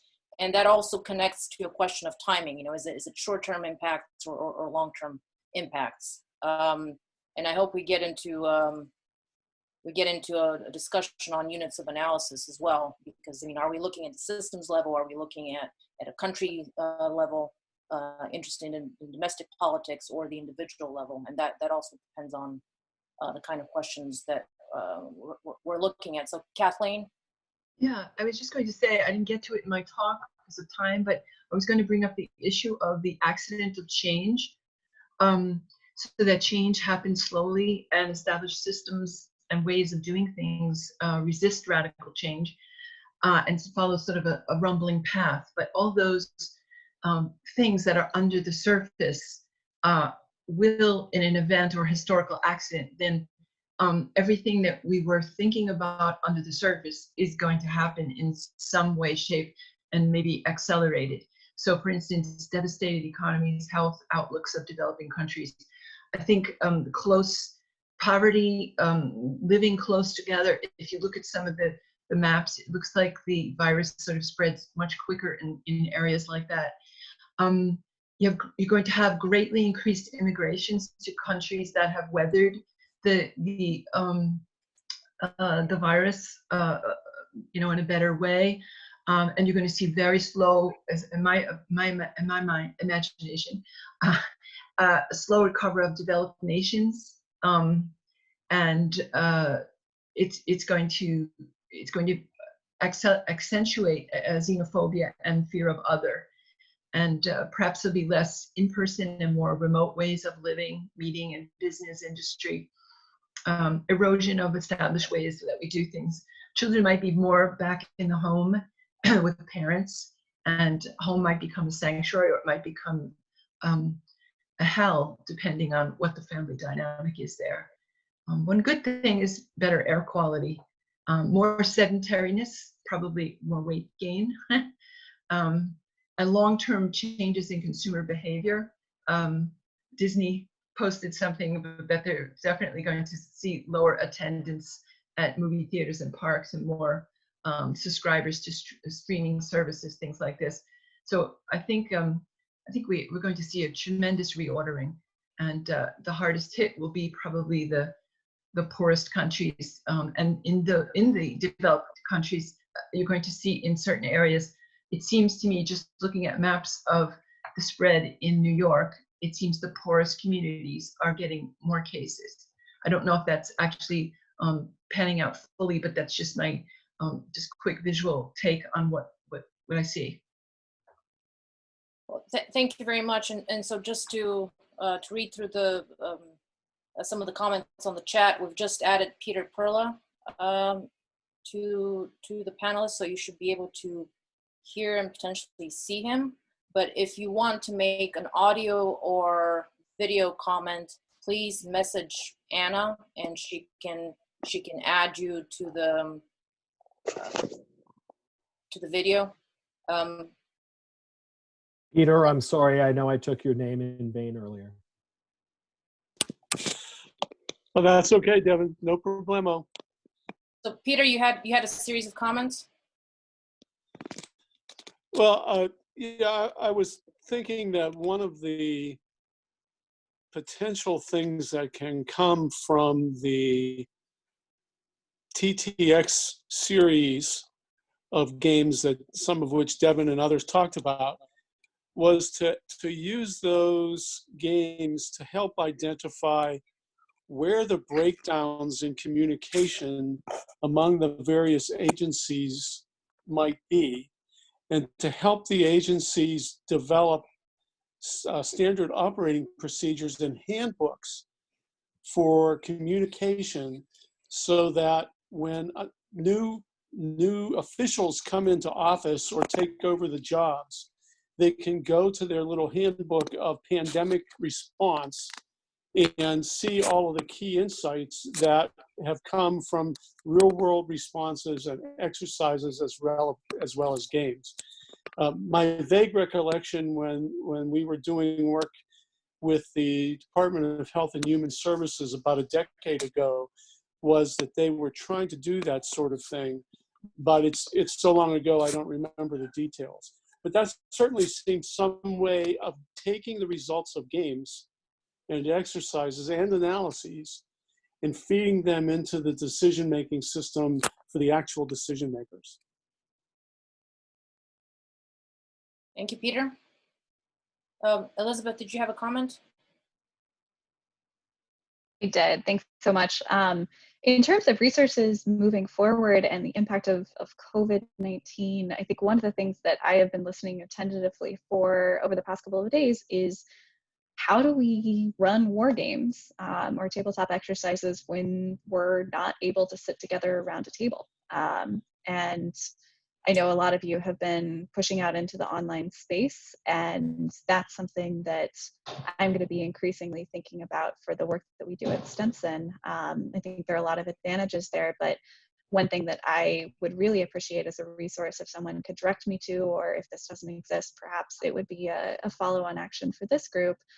What are the best practices for building out online games, and not just building from scratch, but potentially converting things that have been done in person to the virtual space?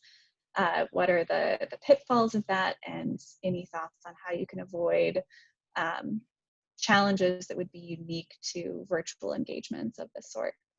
Right, and there's a very large gaming community that's been doing that for a while, with our strategic gaming methods at King's.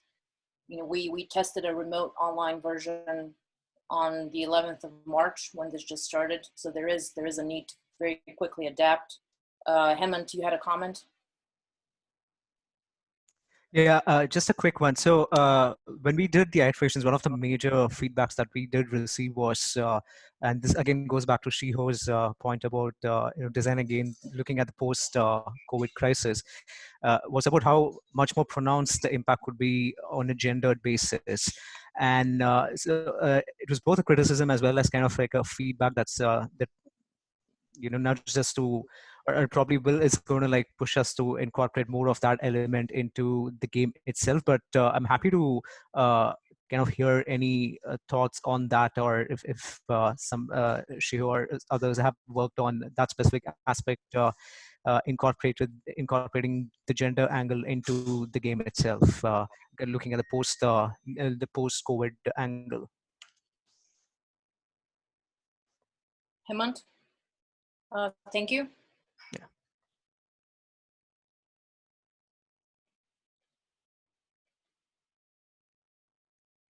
Now, Adam, did you have a comment?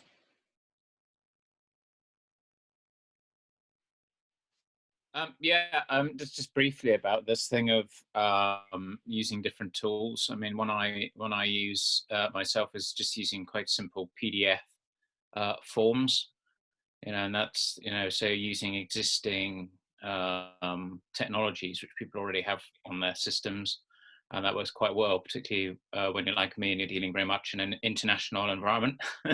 So it's always good to use something that's very basic and easy for people to, say, for example, email amongst one another when you're sort of going. So instead of having a group of people, you're sort of almost doing it as a survey method.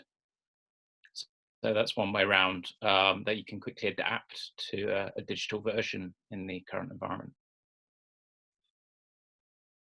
I should shamelessly plug the platform that my shop at Maryland has called IconsNet that is used for distributed gaming. It's not a free or even necessarily super cheap resource if you're doing something next week. You're probably better doing something on the fly through your own creativity. But if you do need a more sophisticated support platform, we're always happy to talk to anybody. Excellent, thank you.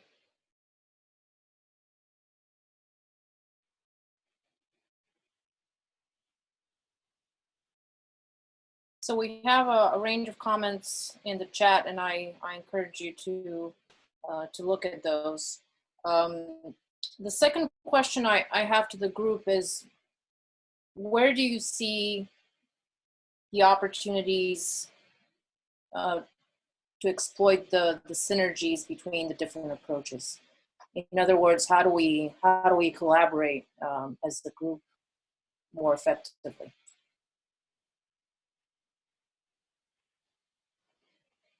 So if you'd like to speak and you're on video, if you can just turn your video on, and that will signal to me. David, you're making movements. Okay, well, I'll say something, I suppose. And this builds off the point I said earlier about the post-corona world, the two different versions of the games, one about how bad the crisis gets, and then one about other issues that would spill out as a side effect from the crisis. And this also gets back to your point about lit reviews, and I suppose it's just the kind of habits of academia that I kind of think like this. But I think one useful thing here would be figuring out the degree to which certain games might be complementary and certain games might be competing. That certain findings of people's games are actually, they're not just methodologically competing, but sort of competing in their conclusions and their findings. Because I think it would be useful then to use those kind of divergent outcomes as inputs for redesign or new games, right? So that different game designers would know the people with whom they're essentially arguing, right, intellectually, and that would be useful. And I think it would also be useful then to see which of those games are complementary, like which game feeds very well into the design of a different game. And this gets to your point about systems, right? Levels of units of analysis. If the game is about domestic politics, that could feed well into the design of a game about international political consequences. And so being kind of conscious of, if there's a way we can just even have a spreadsheet where you'd know which kind of column it fits into, and so then you have a sense of who your kind of most close intellectual stablemates are, and then the ones whom are dealing with this from a completely different level of analysis or a completely different focus, an empirical focus. Chico?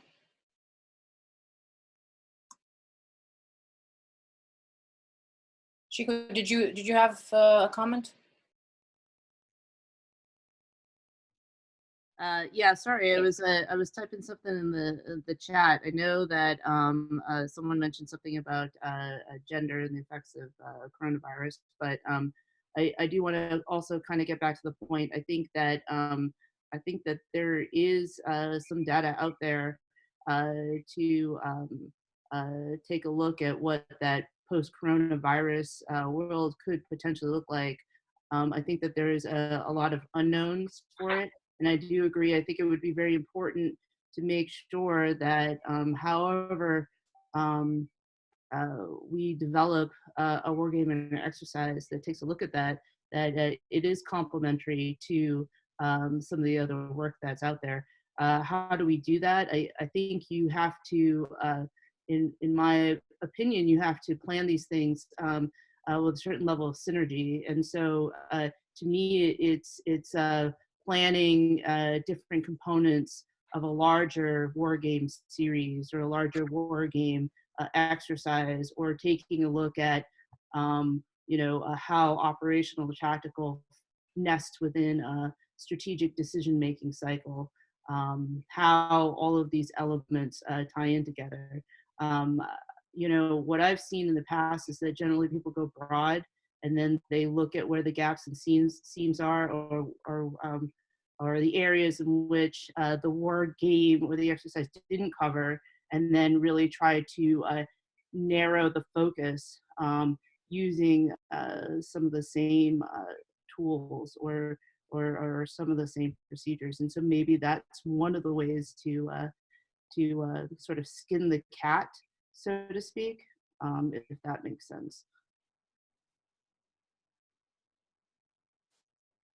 So if you're unmuted, you're sending me a signal that you'd like to speak. Ian, is that the case?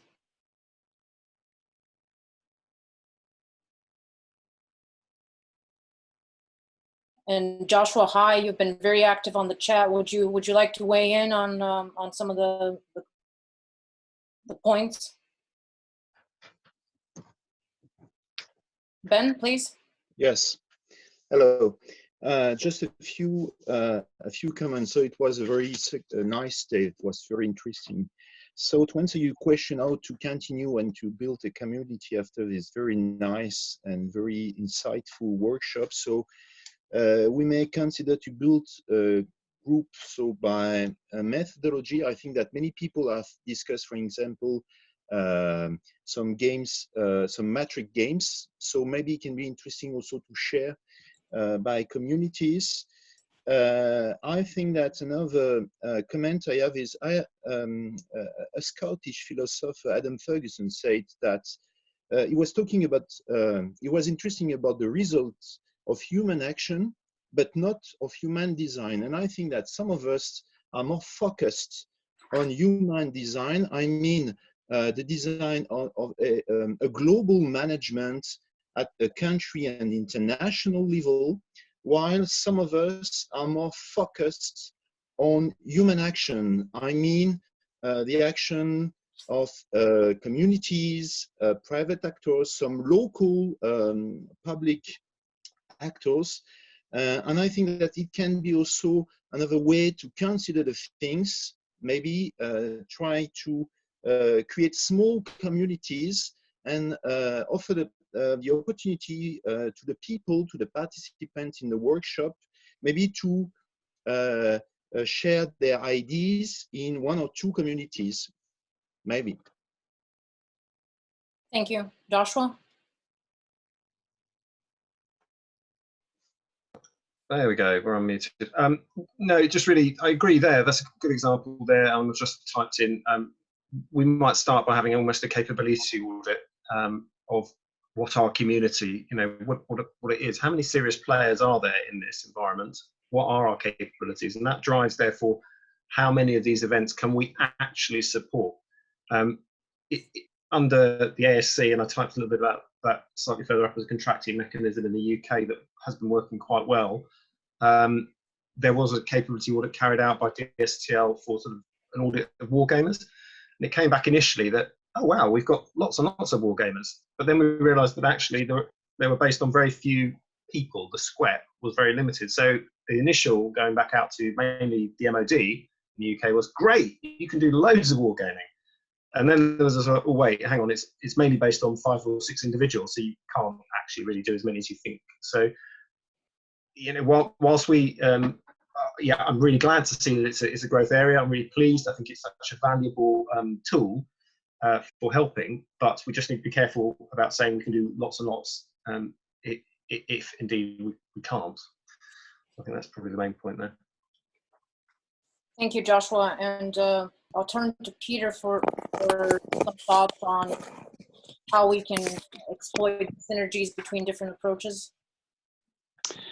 Yes, we've had a couple of comments about the need to integrate tools. And I think it was Devin who described how the US government program called for TTXs, but in fact, there were different kinds of tools, TTXs, games, and that sort of thing. So one of the issues that we've been dealing with in DoD, and there was a whole set of discussions on the War on the Rocks over the last 6 months about the importance of integrating all the different kinds of tools that we have: war games, exercises, analyses, TTXs, real world events. And one of the key issues that we ran into within the US DoD was that agencies such as anyone's here can do that, but the sponsors or the funders need to be willing to fund that effort. So it's easy to say, right, let's take the results of these war games and let's put something together and integrate them with analyses that we've done afterwards and that sort of thing. The problem is whether you can get the funding to do that. Now, it may be easier in the academic world, although I tend to doubt it, but certainly in the consulting world, that's a problem. But it's a critical thing to have done, and whether or not we can leverage the current pandemic problem to demonstrate to the public health agencies, for example, the critical importance of using all of our tools to look at what they're best at doing and integrate those to provide a rounded set of inputs to them. That's the big question. Because it seems to me, after looking at this wargaming and analyses and exercises over the past 50 years, back into history, this is a fairly typical kind of situation. Something big happens, everybody gets excited, and there's a lot of effort to say we need to do more of this. But what happens is, unless that opportunity is instantiated in something tangible to feed into the system so that the decision makers actually accept some ideas, nothing ever comes of it. So the creative ideas that we need now, I think, are how to get the insights to the decision makers in a way that they can actually absorb and use. Well, thank you, Peter. And so I'll turn to the last question, which is, what do you think the King's Wargaming Network can contribute? And I'll go through what I see as 5 major needs and some immediate next steps that we've defined. So based on everything that was said over the last 2 days, I see the need to determine when and if a game is an optimum method, what it can deliver, and whether it's value for money. The second need is the need to be able to compare the relative value of different wargaming approaches to provide answers for different research questions. And so to do that, we need to be able to situate the methods in a common framework. David Banks and I have been talking about that for a while. You know, the need for shared terms to describe the key features of war games as they pertain to comparing their different analytical contributions. The third need is the need for published methods and methodologies. So how those methods are applied to specific questions. So we don't keep reinventing the wheel. And this workshop is a step in that direction, and is in some ways in lieu of a literature review for all of us. The fourth need is the need for collaboration, including with the digital gaming community, because we're now operating in a very different environment, which creates different new design requirements. And finally, there's the need for quality control or peer review, and how to do that. So what we see as next steps are writing up a report on what wargaming can contribute to the current problem set based on everything we've heard. This is being recorded. The chats are being recorded. We're happy to we'll produce something quite quickly. I'd be very grateful for your input. So as you log off and think about what you've learned today, please send me your thoughts. The second aim is to generate potentially a pot of money that we can use to fund a range of pilot projects in this area. You know, to do so quickly and to see which of these, you know, to turn ideas into prototypes and see what's useful and what should be taken further. So that's my wish list. Any closing comments before we turn to Professor Wynne Bowen, who will put this whole initiative in a bit of a wider context to tell you about what you know, the various activities that King's is undertaken to address the research needs related to the pandemic. Paul, you have a comment? Paul Schultz? Paul, please unmute yourself. Am I unmuted? Yes. Right. I've been struck by, I suppose, really, there's a difference between simulation and wargame. A wargame involves struggles over values and interests, and there's a simulation has its place. Maybe it's more important, but it's different. And it seems to me that there are some cleavages over coronavirus which are worth wargaming and intensifying that aspect. There are, I've tried to list them out: enhancing national reputation versus alliance responses, protecting government and regime competence and reputation versus skeptical oppositions, big state solutions versus maintaining a small state, conservative neoliberal sound money approaches versus redistribution and the sort of social engineering we've been hearing about, which will be a positive good for some, but something to be opposed by others. Authoritarian, libertarian approaches, secular, economically focused versus medical and religiously focused positions, and this is it's a crisis that certain interests will not want to go to waste. They will want this to further their own view of a better post, or at least not much affected post-crisis future. And building that into a solution, having those interest groups, the health industry, for example, in America, and NHS unions over here, left-right parties, not necessarily with an individual player for each one, but linkages of presumed coalitions that may occur in the management of this crisis would make it more. Maybe this is most easily managed by a matrix game approach, maybe not, but bringing the fact that this is a way in which wider differences about the way the world should be organized and the way that states should or should not be respected in different ways, and information warfare and all that.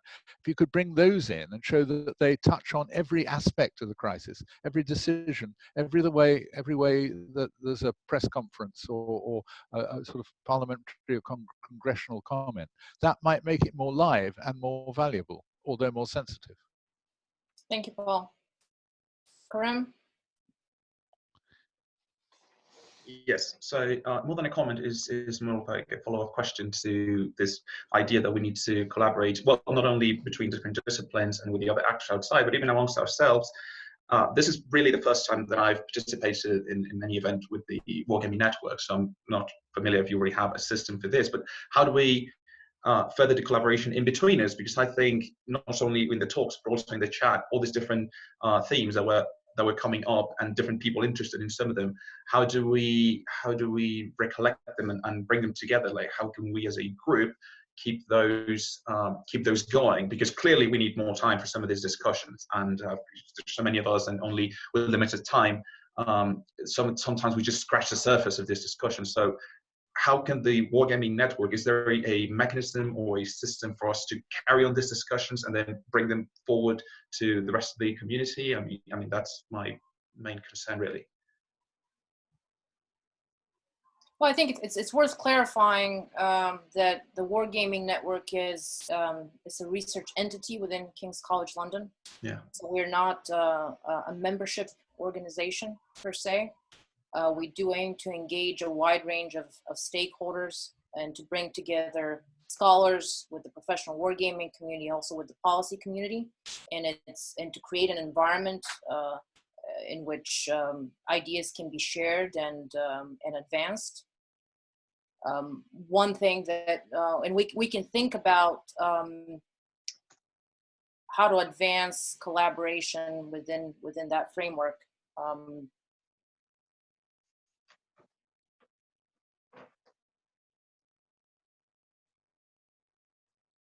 Are there any last comments before we turn over to Professor Bowen? Devin? She's not here and she'll probably kill me for doing this, but Ellie Bartels, who helped design Elizabeth Threckald's game, is finishing a dissertation at Rand right now, which is also likely to be the next, in my opinion, must-own methodology book on wargaming. So if King's wants to offer her a fellowship in the War Studies department to go finish that. We have engaged with Ellie in multiple ways, and we had her over last year to present a paper and review some of her findings. Where I'm very well aware of her work, and I think she's making a valuable contribution to the advancement of wargaming as an academic discipline, certainly.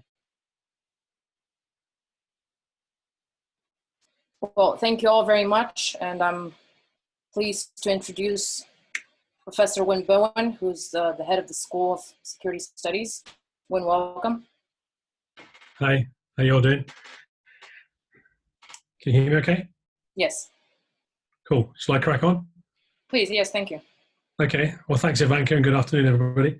I'm sorry not to have been able to participate in the event the last 2 days. Sounds to have been a very exciting, productive, and thought-provoking set of sessions. So many thanks to Ivanka and the King's Wargaming Network team for putting this all together at short notice in response to such an important crisis that we're going through at the moment. And we look forward, of course, to what's going to come out of the event in due course. Thank you also to the speakers, the chairs, of course, for contributing and making this virtual event work so well, and also to the other participants. The past few weeks, for all of us has been an incredibly challenging time. And over the next few weeks and months, it's going to become more challenging as the scale of the COVID-19 crisis grows. Ivanka asked if I'd say a few words just at the end of the day here on some of the broader King's efforts to respond to and understand the effects of the COVID-19 pandemic and how we're looking to inform policy. As you might imagine, like other universities in London, the UK and globally, staff and students from across the King's community are supporting efforts to combat the COVID outbreak and to understand its effects in various ways. There are 50 plus projects across King's at the moment focused on COVID-19, looking at the psychological, social, economic impacts of the crisis, and so on and so forth.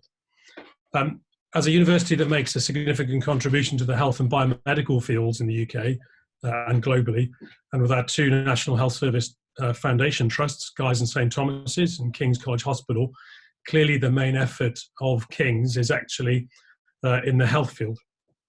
And there's a massive part of this effort, of course, has involved and will continue to involve for weeks and months to come the many, many staff that we have at King's involved in delivering intensive care to patients in London that have got COVID-19 infections. And King's has actually released all clinical academics from their current responsibilities should they wish to contribute to this frontline care. King's College Hospital and Guy's and St Thomas's have been set up as COVID-19 hubs in London, and they are serving some of the most densely populated and high-risk communities in the UK at the moment.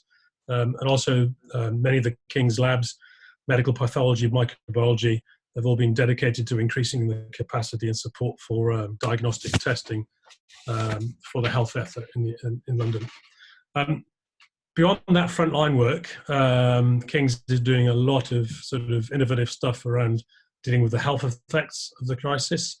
Just a few examples, people will, if they're based in the UK at least, will probably have seen a new app that was launched by King's for people to report symptoms of COVID-19, to track the progression of the disease in real time. It's called the C19 Symptom Tracker app. Last time I looked, there was about 1.5 million responses to that. And interestingly, I think it's one of the approaches that sort of confirmed that the loss of smell and taste was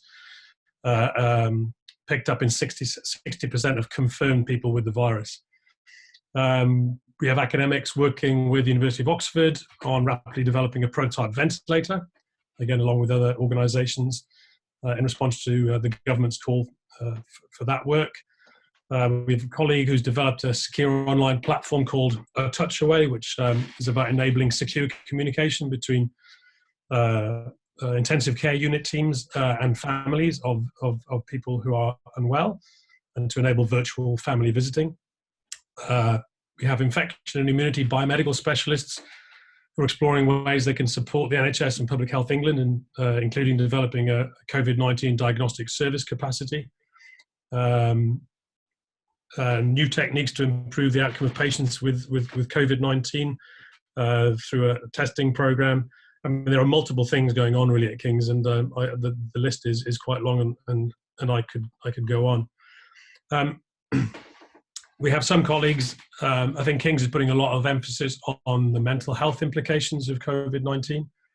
An example of this is some research that's just been published in the British Medical Journal by colleagues looking at the psychological impacts of quarantine in response to the lockdown of Wuhan in China. And there's a big effort, as I said, of the university in that particular area.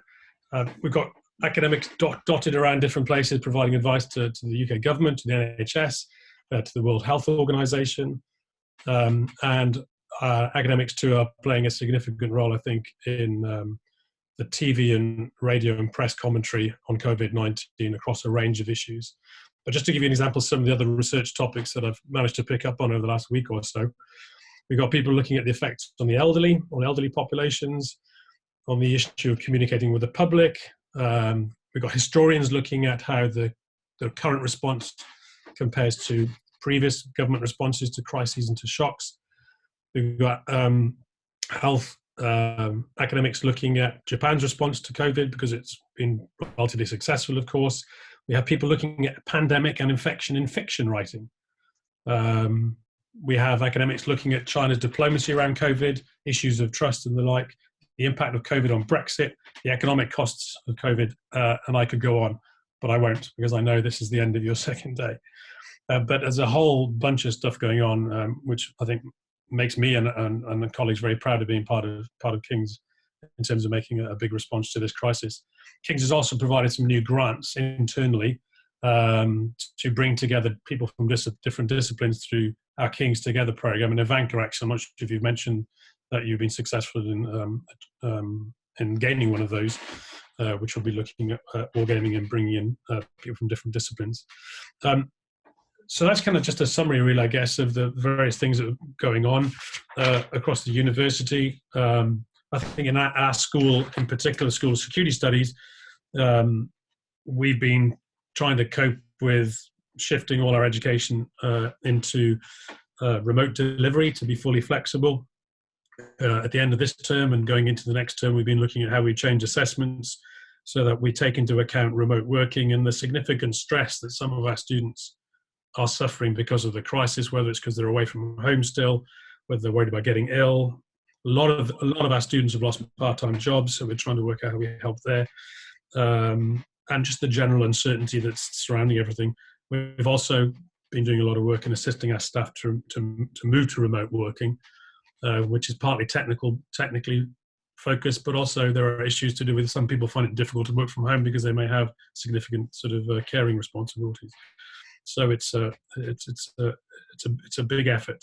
From September, we're probably looking to be fully flexible in delivery of undergraduate and postgraduate teaching, meaning I think that we expect term one up until the end of the calendar year by Christmas to be delivering remotely, and then in January, hopefully return to a mix of residential and online delivery. But the whole situation, as we know, is shrouded in uncertainty. So exactly where we end up with teaching remains open to question. In the context of this event, interestingly, many of our modules do incorporate tabletop exercises, and so it'll be a bit of an experiment to see how we run those outside the physical classroom space going forward. So in early June, for example, I run a deterrence module with a colleague, Heather Williams, and we have a tabletop exercise in that based around deterring chemical weapons in use in Syria. So it'll be interesting to see how those sort of things pan out. So, you know, as a head of School of Security Studies, I'm immensely proud of the response of colleagues in the school and further afield. These are unprecedented times, of course, but I'm amazed by the hard work that people are putting in, the teamwork that's ongoing, how innovative people are being, both on the academic and the administrative side. So it's just fantastic to see. I think the Wargaming Network, the King's Wargaming Network, this idea to organise this event is an example, I think, of this in practice. You know, teamwork and being innovative at the same time in response to some quite testing or extremely testing circumstances. So I'd just like to sort of close my remarks just by reiterating my thanks again to Ivanka and the team for putting this event together. And I hope this community that's been brought together over the last 2 days continues to engage with each other as we move forward. So if it's okay, I'll leave my remarks there and wish you all well, and please stay safe. Thank you very much, Wynn. Thank you for that. And thank you all for joining us over the last 2 days. Thank you also to our colleagues at King's who served as panelists, and Anna Nettleship, who's supported the organization of this event. Anna, can you turn your video on so people can see you? Thank you, Anna. And to end on a positive note, I think this crisis for people like us who are in many ways privileged academics is an opportunity to think and to innovate. And it's also an opportunity to play. So we can think about the best ways to leverage those opportunities. And I look forward to hearing from you about your takeaways from the last 2 days. I look forward to hearing from you on what we can do as a network. So thank you again. Thanks, Phil. Thank you too. Thank you, everybody. Yep. Thanks, everyone. It's been a privilege. Stay healthy. Yeah, you too. Bye.